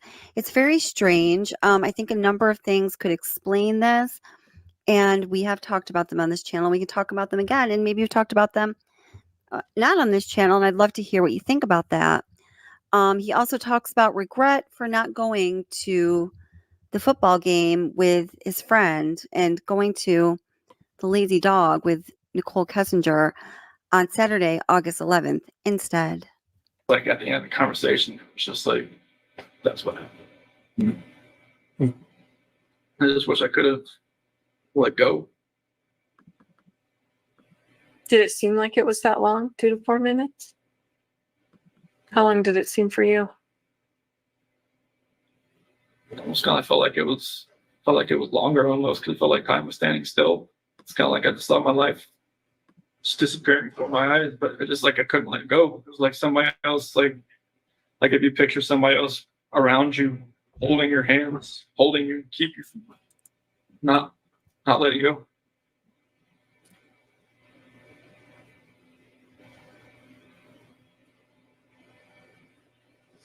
At some point, there was a statement about rage. Do you feel like you're in a rage at that point?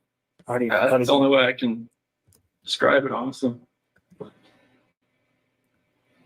Like a snap, something. I mean, I know. I guess my attorney had said like some, strangulation is more of like a, I don't know, passionate type thing. I'm just like, I don't know how that can be passionate. It's just intimate because you're right. And using your own hands. It's a lot different than someone standing across the room and you shooting them or something like that. So It just felt like somebody was like behind me, just like I just couldn't let go.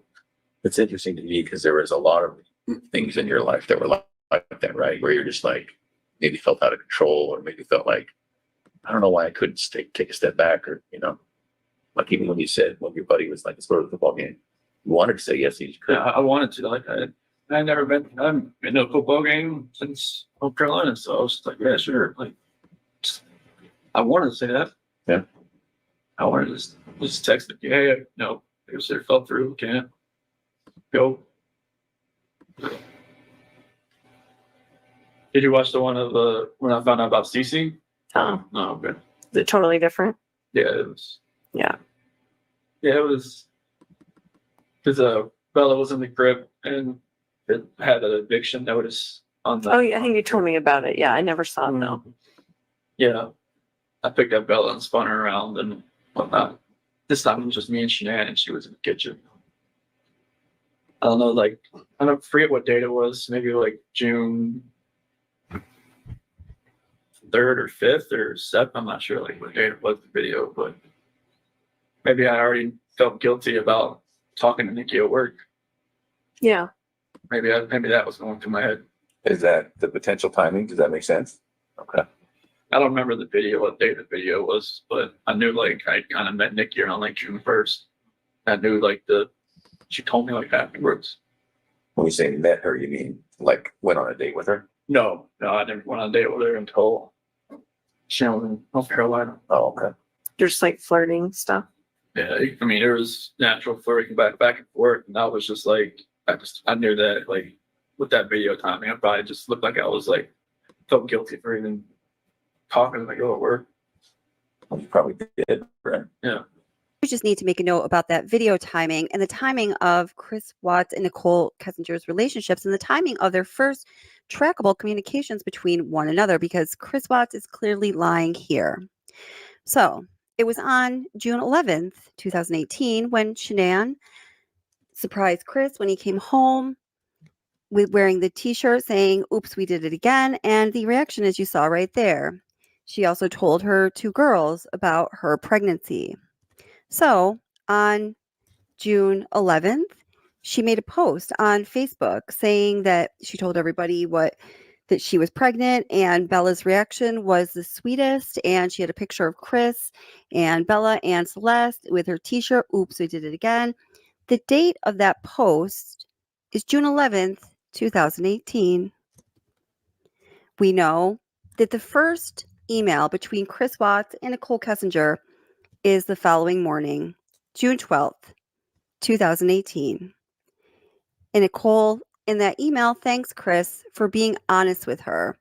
Honesty is very refreshing quality. And then from there, they have a few email exchanges, all on that very same day.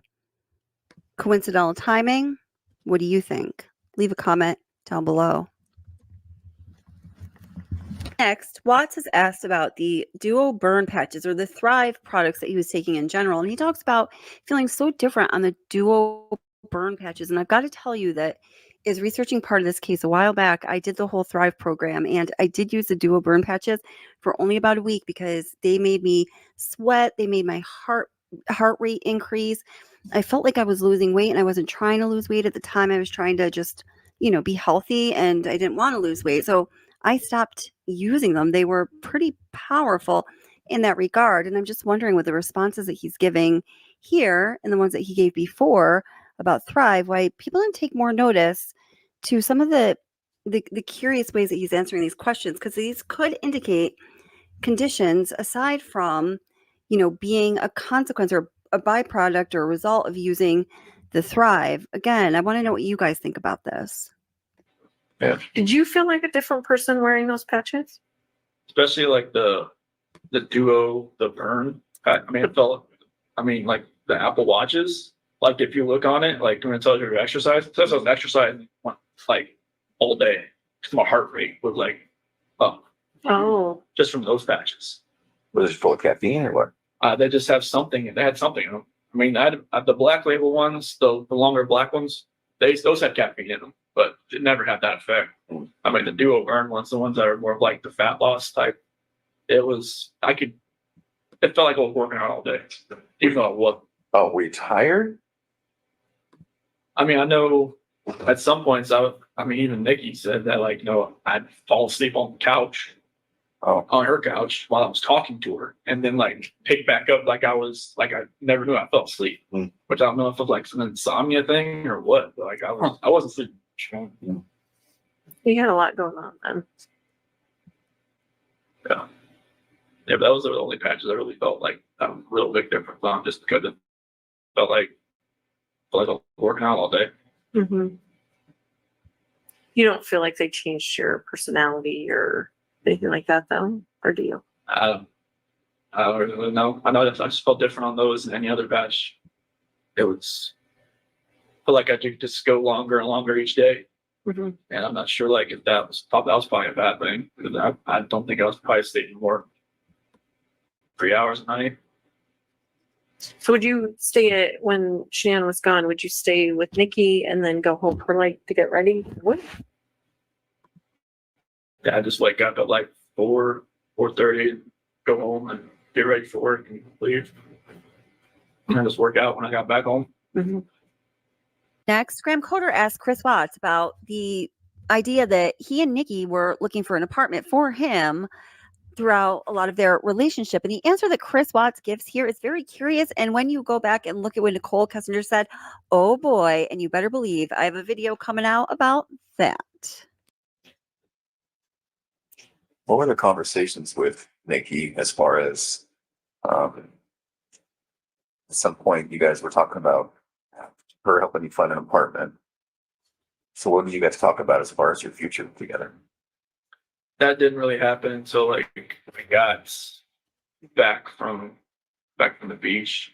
So I told her like I lied to her like, hey, I had talked to Shannon about getting a separation. And that talk hadn't happened yet. No, I mean it kind of like she knew something was going on and things. I mean we weren't sleeping in the same room, and then she even mentioned the fact like, hey, Colorado's 50-50 state or something like that. And okay, I guess she looked it up. But that actual talk, I was just like, I thought it was going to happen. Yeah.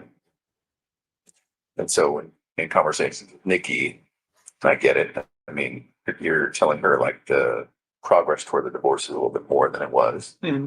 And then so what were you guys planning? So it was more of like she's going to help me find a apartment that was affordable. This is kind of just around like Brighton or maybe just close to work, like for Lupton or something around there. That's kind of like where my area was. Did you talk about moving in with her? She didn't want that. She didn't want that. Would you have done that if she would have been cool with that? That didn't go a little too soon. I would have thought there's just we'd only been really seeing each other like almost like a month, or they just talking about 2 months. So I would really. She called her house like her apartment like her. I don't know, like her kind of like a shield or kind of like her. She had another word for it, but like her safe place. Yeah, like a safe place or something like that. And she would like, people like to invade it, but that's why she always let me come over because she said she felt like it was fine, like her dog liked me and everything. Like she would say, hey, just ship people along here type thing. Like, oh, okay. And finally, Chris Watts is asked about talking to Nichol Kessinger after the tragedy happened. And the information that we learn here is absolutely intriguing. I had to listen really carefully, and I picked up some really interesting things I had not heard before. And everything I touched on in this video, I will be making some follow-up content to it in the next few weeks, so please be looking out for that. After you watch this next segment, leave a comment below and let us know what you think. We all want to know what you think. And thank you for watching. Computer room, you would hope they'd have some. Did you talk to Nikki afterwards? After all this happened? On the 13th. 13th and the 14th. What was that conversation like? It was the 13th, kind of like, it was more text and then maybe a phone call, like a phone call. And then she thought maybe Shanann like took off with the kids, like just, because I was telling her I didn't know where they were and all that. And then the 14th, she kind of like, I think she kind of thought something may have happened because they hadn't come back. Why do you say that she might have thought that? Her, she kept asking me like some weird questions. Like she kept asking like questions that only I would know, but she was testing to see if like it was actually me on the phone. Like what do you mean? Like she would ask like, like what's my dog's name, or like what do I like what yoga studio do I go to, or something like that. And just like like I'm just answer like I'm, and then like another thing like, oh, I'm not sure if this is you. And it's like, okay. Is this through text or is this through calls? Yes. Oh, okay. So she wasn't hearing your voice. Okay. Yeah. Is it possible she thought you'd been arrested and we were on the phone? More either Shanann had my phone or somebody else had my phone, or like maybe maybe she thought it was the. Well, hopefully Shanann would know all the answers to those questions, right? No. This is Nikki asking me. Yeah, but if she's asking you your name, your dog, and what yoga studio, and Yeah, like, wouldn't. Well, maybe she thought maybe I was with Shanann. That she was just trying to find out who she was. Mm-hmm. But yeah, like some of the conversation, like on the 14th, got a little weird. I think that's when she met with CBI or something, or FBI. I'm not sure who she met with first. So she talked to you after she met with. No. Oh, was like she had told me like this is the last time you'll probably hear from me. I'm going to stay at my friend Jim's place. All this is all going on. She said not to contact her until this is done. She told me to delete everything, and I didn't delete everything. Okay. I'm not sure why I didn't delete everything, but probably helped you guys out a little bit. But she told you to delete everything? Delete all conversations. Did she tell you why? That deleted. I don't think you can ever delete a text message. we're pretty good at getting deleted text messages. Did when your dad came in, one of the first things you guys talked about, he said, kind of quietly, I cheated on her, I cheated on Shanann or something. Your dad didn't know until that time? No, they had, when I was in North Carolina on August 6th, when I spent most of the day with my parents and my sister and everybody, they had, I had told them like something like, this, I don't think this is going to work. Like, or with what happened with the nuts and everything, and they're not being able to see the kids, they're like, this is the first time they had talked to me. And pretty much. Because you went 3 weeks or something, right? Yeah, because Shanann told me to call him while I was at the beach just to smooth everything out. Because she was like, "All right, whatever's going on in your head, you need to fix this." But she didn't want She didn't want the kids to see him. She didn't want to see him. And then, like when I did see him on August 6th, it was after I went and saw my grandmother. She's in a nursing home, and she still wouldn't let me go see my parents or anybody with the kids. So I just told her to leave me there, and my dad come pick me up, and spent the whole day there. They were, they said they want to see the kid. They just don't know if they could ever just forgive Shanann for everything that happened that day. I guess, I mean, I'm not sure like everything that was said that day when they had that argument, but apparently it was like a knockdown, drag out, like bomb that went off there. Pretty hurtful thing. Yeah, I'm guessing so. And you know, they just don't know like if they could ever forgive her or not. And I just like I never told them about like, you know, cheating on her. Like they even asked me if there's somebody else. Oh, did they really? Yeah. So they could kind of sense maybe something's going on. Yeah, because I think he was texting me the entire time I was over there. It's like they could kind of see like I was texting somebody, but it was like they kind of maybe they kind of knew. Like even like when I was in San Diego talking to my friend Mark, I told him about Nikki, but I didn't tell him like I was gonna meet up with her. Okay. I told him that, you know, I was trying to like I should have just told him right then. Maybe that would have helped.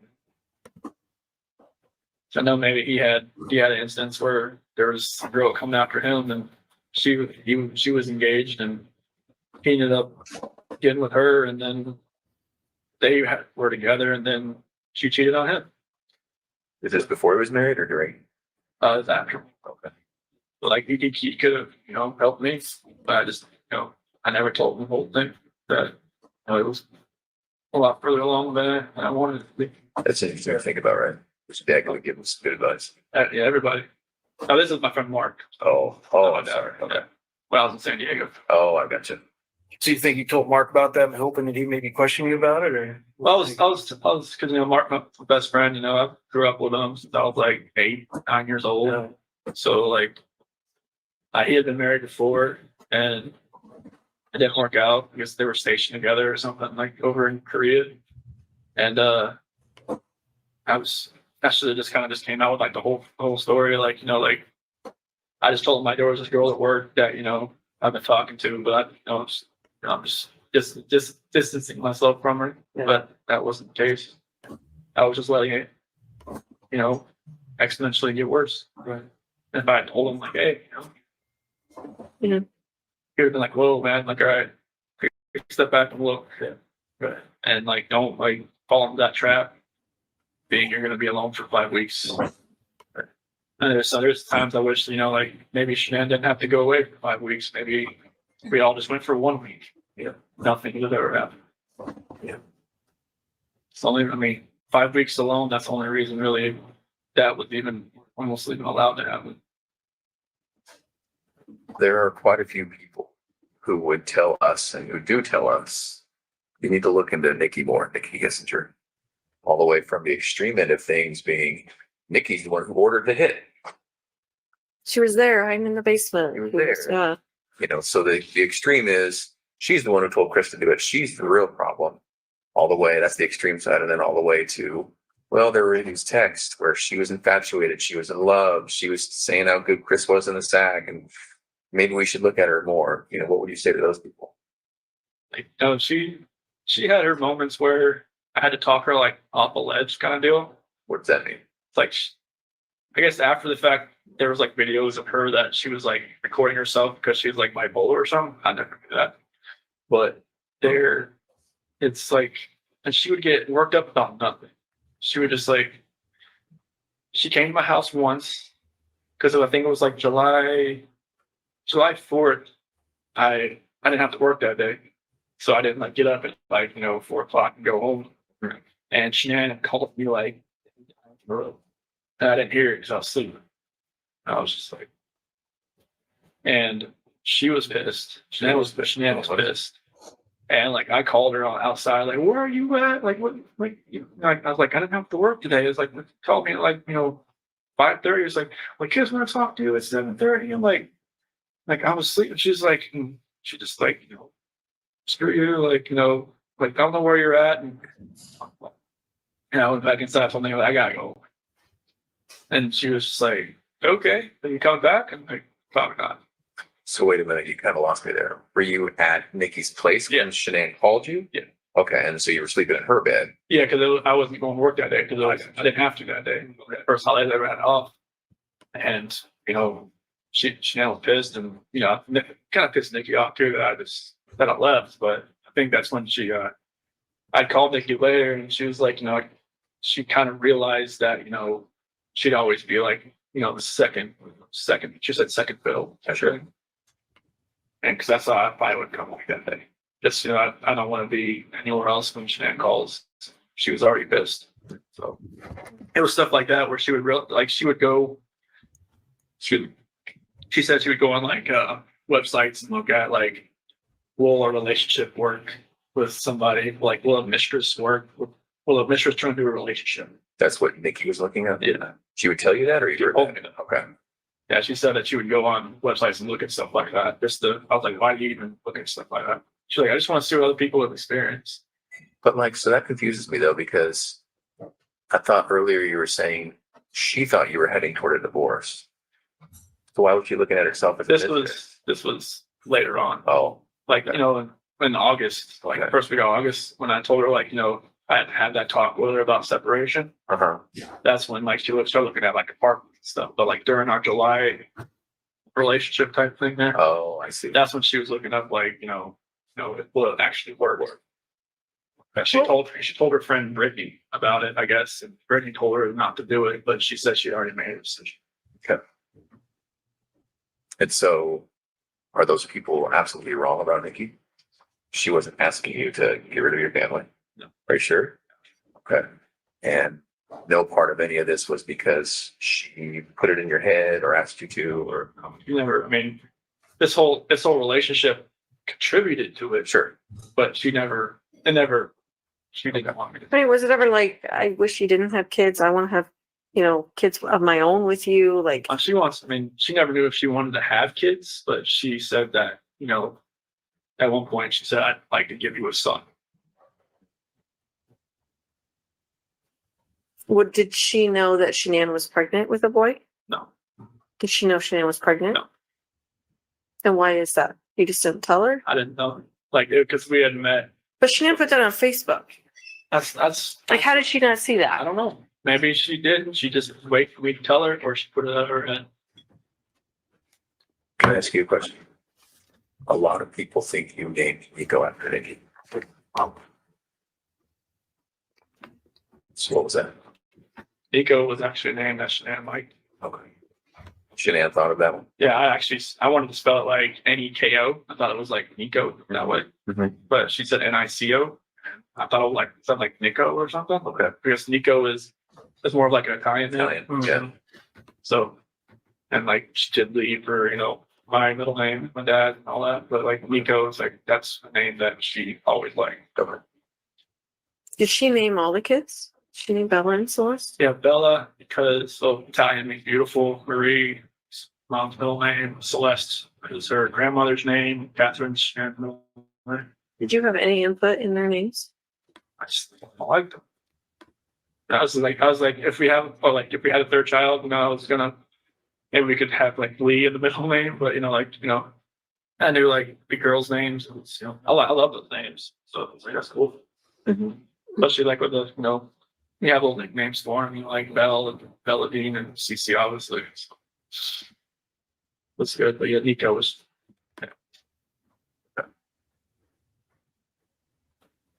Can we go back to the house on the 13th? So, at one point, right when you got back there, Coonrod was there, Officer Coonrod, and Nichol was there. And then you went in the house in there for about a minute or so before you let everybody in. Remember what you were doing in there at that time? So I went into the garage. Right. And then I ran around and I opened the front door. Yeah. Opened the front door did everybody come into the garage or the front door? Everybody came through the front door. Yeah, so I came in, I went in through there, I came in, opened the front door, and I ran upstairs. I just was like I was looking around.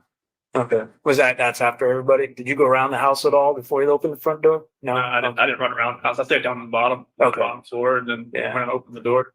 Yeah. Okay. Just curious. And I ran upstairs and everybody else. And that's when Nicole's son on the phone, and I was going from snack. Like I was walking to the house. Yeah. Shanann had her bra on. Was that normal that she would sleep in her bra? Every once in a while. I mean, she just got home from the plane, so she didn't even take off her makeup or anything. Maybe she was just that tired. But normally, I don't know. Did it not come off when you guys had sex? I don't think so. Sometimes she just, she keeps her shirt on and she doesn't want me to do anything. It's like she wants what she wants. She knew what she wanted. That's what she wanted. Was it just missionary sex? Yep. And her final resting place, was that just naturally what she was wearing? You didn't change her or anything like that? Okay.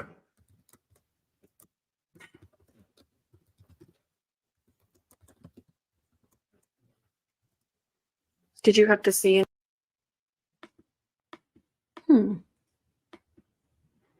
Volume. Oh, that's the end of that. Okay. I wasn't planning on playing that whole thing, but I was reading your comments because they're very good. I was also trying to watch sometime soon, maybe next time, maybe very soon. We're gonna have to watch that security camera footage. What we were talking about, like the backwards drag kind of thing, because now I want to look at that with y'all. Yes, we do respect all opinions, absolutely.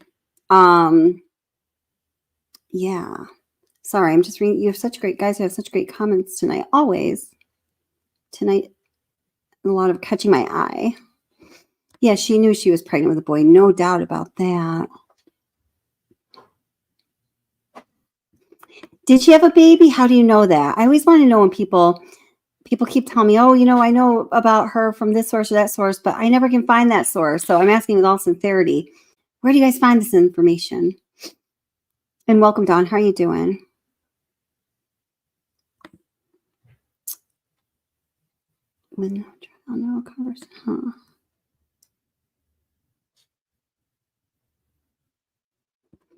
Yeah, he contradicts himself sometimes in the same sentence, right? Locator ping at crime scene. Yes, within 300 to 400 yards. I did a whole expose on that with expert, opinions, and that's with under 300 to 400 yards of the house.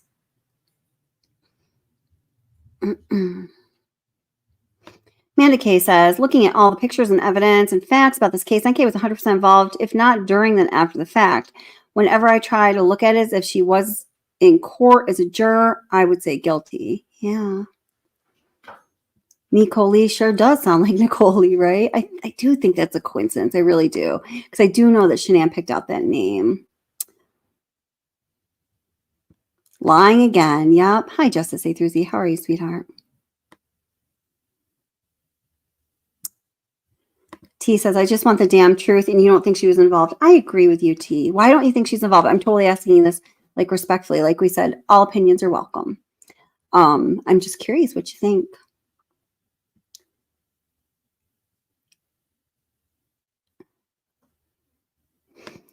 Nuck and Fratsu, you made some really good points tonight. Thank you. I'm thinking when you're that tired, your brain is coming off the second you get in the door, pulled out through the sleeves off the shirt. Huh? I don't think I understood that, but I'm sure it was profound. Right. God, Donna, this is such a great question. Why are they trying to get information from Chris W. when they can just interrogate Nichol Kessinger? It's infuriating. Yeah, great point. That is the point. Justice A through Z says about Shanann, that's because it was a blitz attack when she walked in, ambushed, in my humble opinion. Oh, gotcha. Okay, neck and foot. Mascara was running down her face. Of course, she wasn't sleeping. Yeah. Always great statement, Amanda. People who have nothing to hide nothing. I so truly believe that. It's always the case. NK Lie consistently deleted evidence as well as told Nichol Kessinger and Charlotte to delete, hiding something. Oh, there's my microphone. Where'd my microphone go? It's right under my face, like it's supposed to be.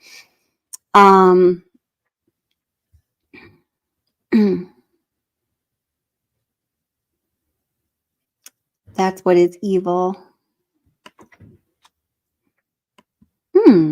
Where's NK's Fitbit info? Great question as well. Probably hidden because it's incriminating. Angela Rock says, I know it's because there's something that we know. It's just the top of the iceberg waiting to crack open. Very well stated. Hi, Connie. Welcome. How are you doing? Oh, I'm glad I'm in the chat. Kelly, you're awesome. Oh, hey, thank you. Hey, I appreciate that. Thank you. I'm so glad you're here. Let's see. Who's next? Hold it. Come on. There we go. Melissa, welcome. How are you doing? Melissa, marvelous. I keep thinking back to blaming the 5 weeks she was away. He was already having thoughts and in the wrong with before she left. He was looking forward to that time. Way to blame the victim. Absolutely, Melissa. Absolutely.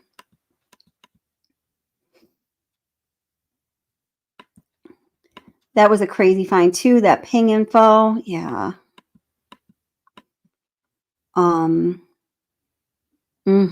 Yeah.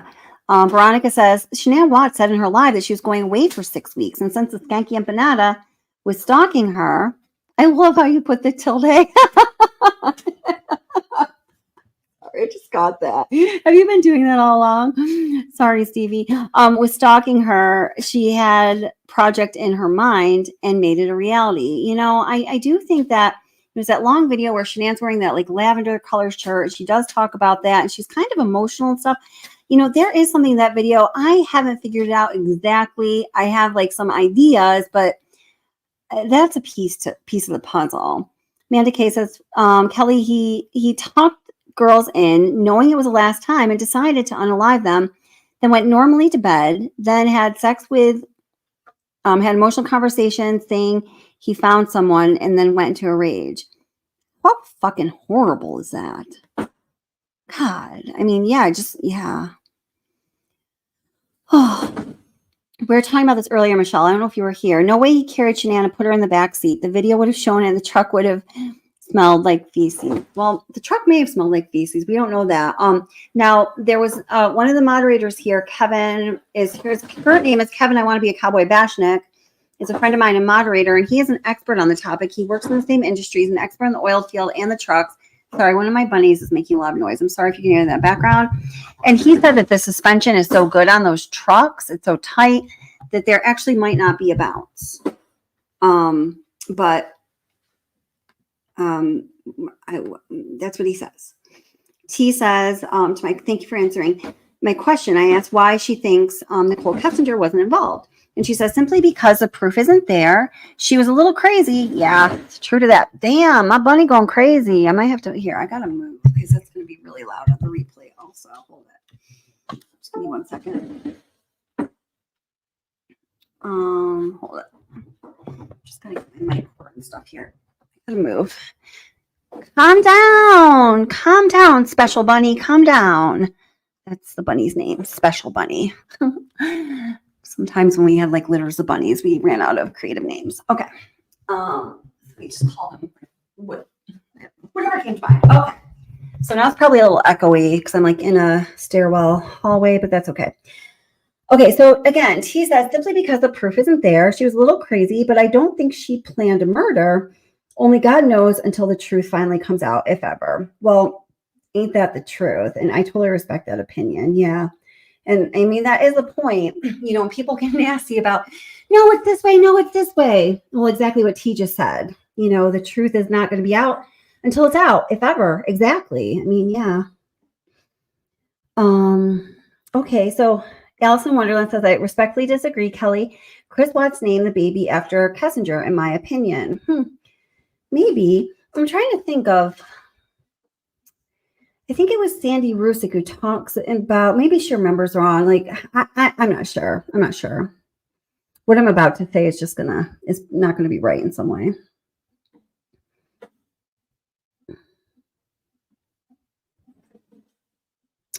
I keep thinking Shanann was wanting to name the baby after Nicole Atkinson. What? I never heard that. Maybe. Hey, dang it, Nancy. How are you? Says, thought I had heard all this time. In time, surprisingly, I haven't. You go, girl. Thanks, Kelly. Oh, now I want to know what it is you're referring to. Thank you, though. Oh, man. Yeah. Veronica says, she said to the detective, I'm such a boring person, because that's what she wanted them to believe. Oh, I'm such a boring person. Well, if she was boring with anything, she did in a few weeks, and I am most boring ever. Yeah. Yes, please do hit the like, and thank you, Nutter. I'm so glad you're here. It's wonderful to see you. And everyone, please do hit the like if you don't mind, or dislike if you don't like, but I'd very much appreciate it. Nuck Front says, I'm sure Shania would have made sure to pick a different name for their son after she found out that Skanky had that name. Probably. Alice in Wonderland, just to say through these, you guys are thinking the same thing about the ambush. Or at least a nod to her. Maybe. They did become quite close friends. Oh, thank you, Shanann. Thanks. I really appreciate that. Thanks. I really do appreciate that. Oh, okay. So you're saying, let's see. Did I respond? I will email you. I had thought I sent you the info I found about her name change and who Jim is. You know what? Maybe you did. Did I email you back? And if you have a pending email out to me, listen, like I said, I just got over COVID, but so I've been home for a few days. And I have a 3-day weekend this weekend, and I swear it is on I'm going to get through those, my Watch the Obsession emails. And then I'm going to do something to break up the channel email. I don't know. So emails from you guys will be more noticeable, and the ones that I don't really need to read, and the ones with the bullshit tips and things like that. Oh my God. If you guys could only just sift through my Watch the Obsession email box, I don't know. Some of you might have a really good time of it, and you could spend days. It's crazy shit.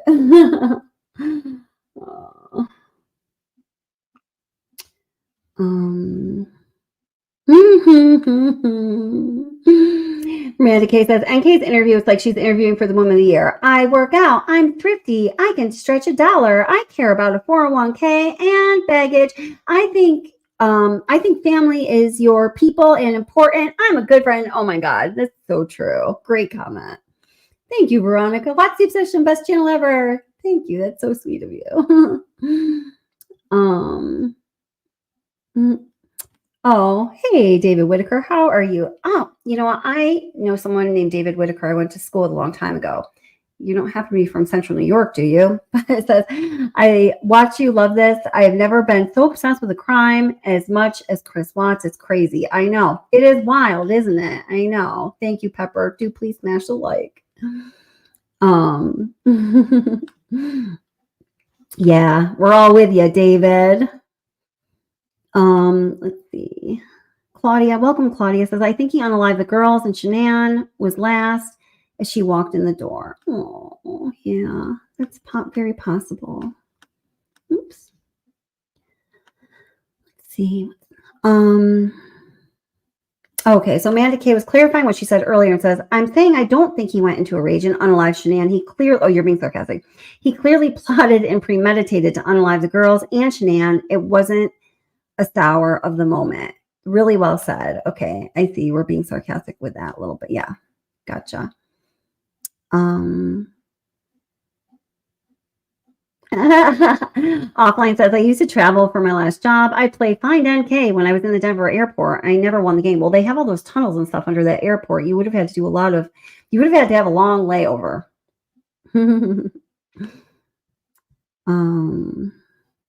Tanel Ray, welcome, Tanel. How are you doing? It says, NK was a lot of crazy. I want to have your first son. What the fuck? I know. Well, we know she said that because she knew that Shanann was pregnant. She eventually figured out, or she thought that she figured out it was going to be a boy, even though they didn't know at that time. But what I think set her off and tipped her off, because it happened almost on the same day, I've talked about this in a number of videos, is when Shanann posted that little picture, that cute little onesie. It was the Carolina Tar Heels onesie, and the colors are like a baby blue. And she said, bought them my first outfit for baby Watts or whatever. And if you didn't know, you would have thought that the baby was a boy because they were definitely baby boy colors, but they also just happened to be the colors of that sports team. And it was just about the same day when she told Chris Watts that she wants to give him his first son. Imagine fucking that. Yeah. She's calculating. She's maniacal.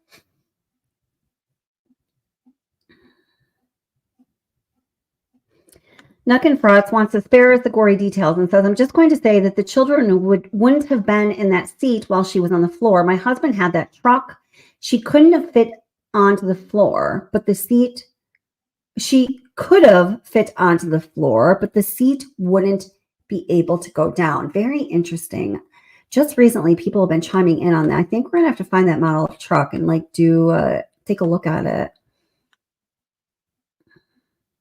And Donna says, exactly, Nuckin. It's just love your name. There is no way she would have, named the baby Nico if she knew about it. Okay. That was a different topic. But legit, but different topic. And then Jody said, whoops, where'd it go? Jody, where'd you go? Oh, wait. There's no way he could get her in the floor of that truck if that amount of time, in that amount of time, in my opinion, it was 27 minutes. I was looking for that. So, well, this was playing a little bit. I was trying to find that in the security cam footage, but I need to put it into my video editor to enhance it a little bit. And I can't run that while I'm running a live stream because everything will crash. Bridget, hey Bridget, welcome. How are you doing? Bridget Bailey says, no, Sandy R said Nico was a family name. It's Italian, and Shanann chose it to keep Italian name for all three. Thank you, Bridget. That is precisely what I was thinking about, but could not sort out the details in my tired COVID recovering mind. Yes, that Sandy did say that, and Bridget just recapped it perfectly. Thank you. Yeah. Martha M says, Shanann, like Nico, is it a strong Italian name? Thank you, Martha. Yep, that's exactly it. Yep. Oh, Amber. Hey, thanks, Amber. I appreciate that. Amber Maiden says, came over to check out your channel since you were so nice over at Gray's. So I just popped into Gray Hughes live chat last night and just said he was covering Delphi, but I just said thank you for all the work you've done on the Soto case. And Amber, I just dropped the video just a couple of hours ago. I'd love for you to check it out and let me know what you think. And I was creating a video like follow Stefan Stern's money kind of thing. And as I was researching it, I came across a video that Gray made just about 2 weeks ago that also looked into Telegram and some other aspects. And that's exactly what I was researching. And I thought he did a great job. So then I started to look at some of his other material and I was like, wow, he did a really great job with this case. So I definitely suggest those of you following Soto case, if you haven't, check out some of his material. And the video I just put out a couple hours ago, and everyone, please watch it. I've worked my butt off on it. And I tried to, really clarify and expose some things about dirtbag Stefan Stearns. I credited Gray Hughes Investigates and played a couple little snippets from that video I just cited. So do please let him know. And I was really appreciative for that. And thanks for coming over here. I appreciate it. That's great. Whoops. Boring people always Google double penetration and then parlay into interracial porn. I know. That's what boring people do. Right. Oh, good point. Good point. Oh, and I know Gray Hughes is like, the Watts case is over. Actually, I've on this channel talked about, I went into his chat. It was a long time ago. It was like a year and a half ago with my channel name, and people were like really mean. So I was like too scared to ever go back. So I was like, I'm just going in really nice straight away last night because I really want to say thank you, but I'm afraid I'm going to get stoned. But I understand that some people feel that way. But and you really have to watch a decent amount of my content to understand the angle I'm coming from with that. But I get it. So Amanda K says if the 616 ping was nothing and NK was innocent, then why didn't she just go ahead and be like, well, I drove up that morning when asked about the times she was at his house. Right. Amanda K, isn't it you that made the point? And I reiterated this point and I gave you credit for it, when you weren't here, that said, the whole justification that the 616 AM ping was about her driving by, seeing what was going on makes no sense. Like it doesn't math at all, because by that time she would know that Chris Watts was always at work. And if she knew what was going on, of course, she would have known what time he left there, I'm sure. But there's no way that he would have been home at that time. And she also knew that Shanann got home in the wee early morning hours, just like a couple hours ago. It's not like she was even going to drive by and get a view of Shanann if that's what she was going for. She was a crazy stalker, empanada, Stevie. So that made no sense. And I think that's really just such a great point. That says it all, Amanda K. Really good point.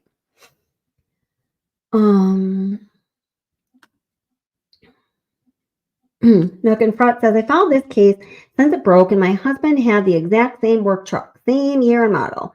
The bench seat in the back could lift up, but there was no way that it could go back down with her there. I believe you. I do. Under it. Okay. Now Sidewinder says, see, this is the conversation that always happens.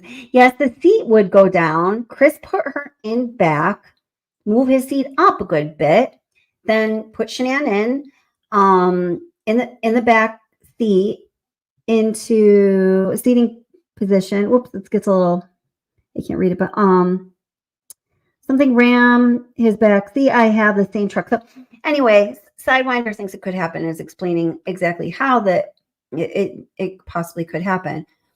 I don't know. And I know a lot of people have said, like, I have the same truck, or like, there's no way. I'm always of the opinion, when there's a will, there's a way. Now, if a physical impossibility limits that notion, okay, I do get it.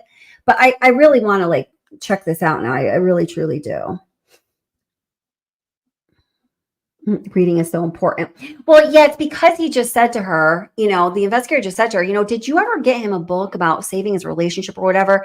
Because they had found that book that Shanann bought, about, I can't remember what it's called, Hold Me Tight. And they wanted to know if that was actually Kessinger. So he just said, that's why he asked her if he ever bought him books about saving his relationship, but she didn't know that. So she's just like, oh, well, here's an opportunity to give myself a big fat compliment. I'm going to go along with it. Yeah, I always tell people that reading is so important. I tell people to read all the time. Read about everything. Read. Fortify your 401k and your intelligence any chance you get. No.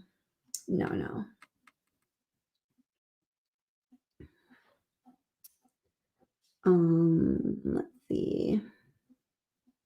Just for funsies. Okay, I'm down.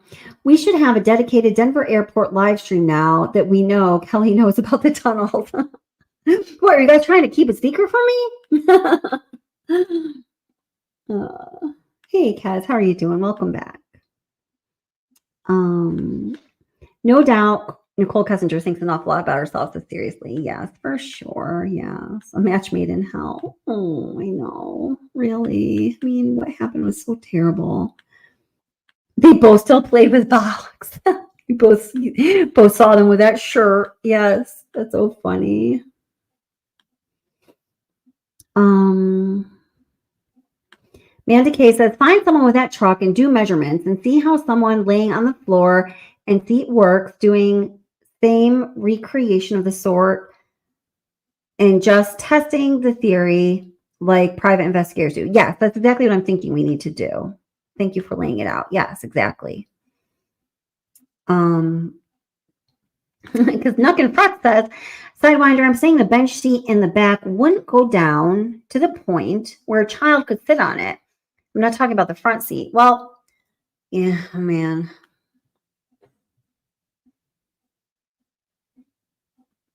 Well, hi, Elena. Welcome. How are you doing? Well, when that happens, you let me know. I'll wait for the day.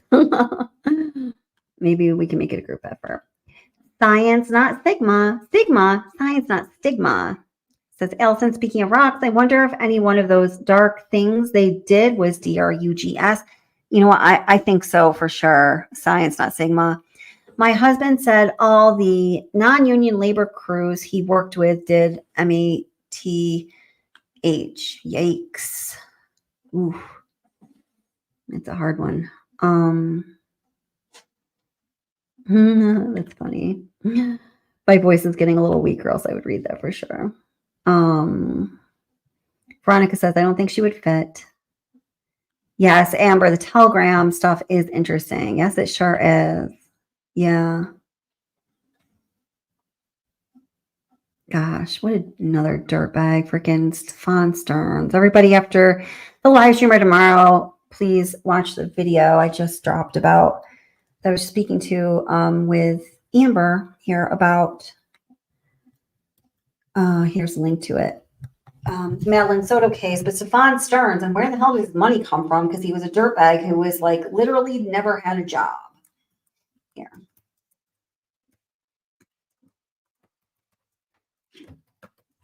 Hi, honey, are you coming up here? So here's a link to that. So please check it out and let us know what you think. Yeah, I did a lot of research into that one. Oh, hey, thanks, Veronica. I appreciate that. Yeah, before y'all leave, please do hit the likes. I'm going to be wrapping up soon because this has been going on for a while. I wasn't planning on playing that whole Chris Watts interview video but we'll just have to go on from there. Sometimes we bring things up in chat and discussion, and it just kind of takes us in direction, and I think that's fine. She wasn't asked about a lot, was she, Amanda? No. Stevie, thank you. I knew you were here. I hope you get to feeling better, Stevie. Now confront's really great point. I think there's definitely some of this somewhere in there. Says, I'm wondering if she threatened him that she was going to tell Shanann if the house wasn't up for sale by such and such date. Ding, ding, ding, ding, ding, ding, ding, ding, ding, ding, ding. That's all I'm going to do. Yeah. So Honey Bun says, can we assume that during the 111-minute phone call, Chris said something that made NK feel like she needed to ride by? I mean, maybe. Well, what she does say about that call is that he told her that he was going straight out to the field in the morning. So are you saying she was seeing if he was out in the really just at home and not in the field? Well, I guess maybe that could be, but let's work that out a little more. You guys think about that. Tell me if that would make sense. Then in that case, that would say that she was not aware of what was going on that morning. That would support her innocence in that regard for sure.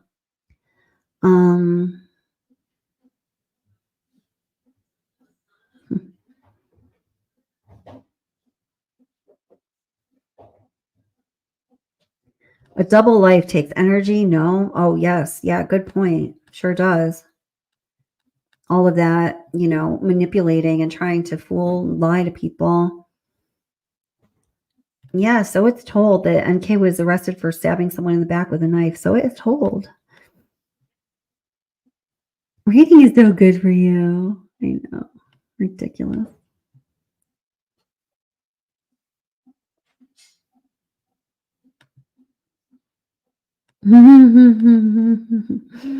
Trying to imagine NK and Chris having a coherent, informed conversation about his stock portfolio and retirement plan makes me laugh every time. Yes, I don't think it could happen. Hey, I'm Johnson. How are you? She should have read How to Leave Married Men Alone. Ding, ding, ding. Damn, Skippy. Good night, Alice in Wonderland. Great seeing you. Thank you for being part of the discussion.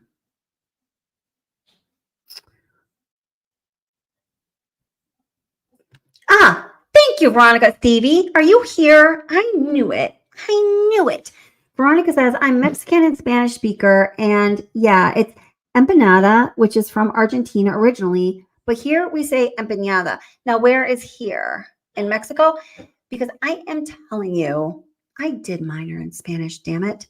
And I did go places where I spoke Spanish, damn it. And I know I said empanada, and people did not laugh at me or look at me with a side eye. Oh, man. What exactly is the make and model of the truck? Well, my darling, you can find that in Discovery. I would look it up for you right now, but I've got to get wrapping soon, so I don't have time. Or, you know what? I'll message you with it.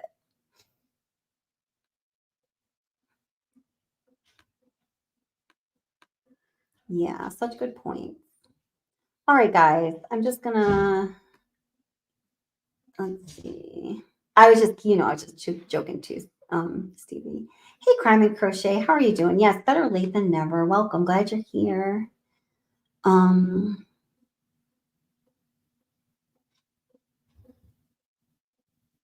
we're going to have more discussion on the truck. There's a lot of differing opinions still. Kind Colorado says, Deception Detective, who we love, does think she threatened him to make a decision about that house. Well, she definitely did. I know that.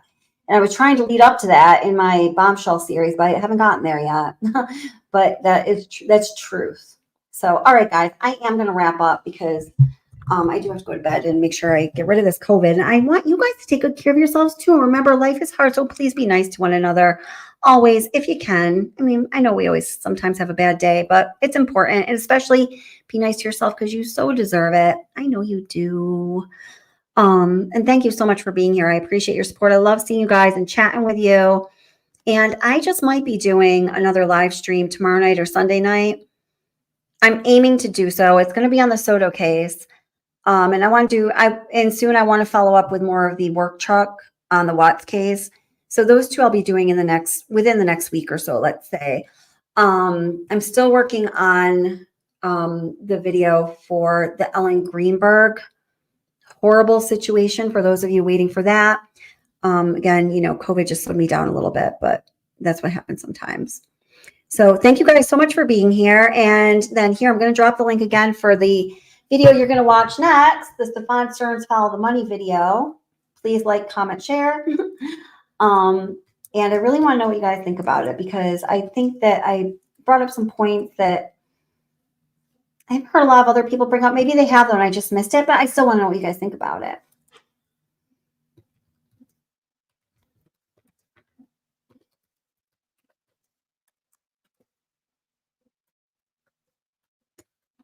There you go, my friends.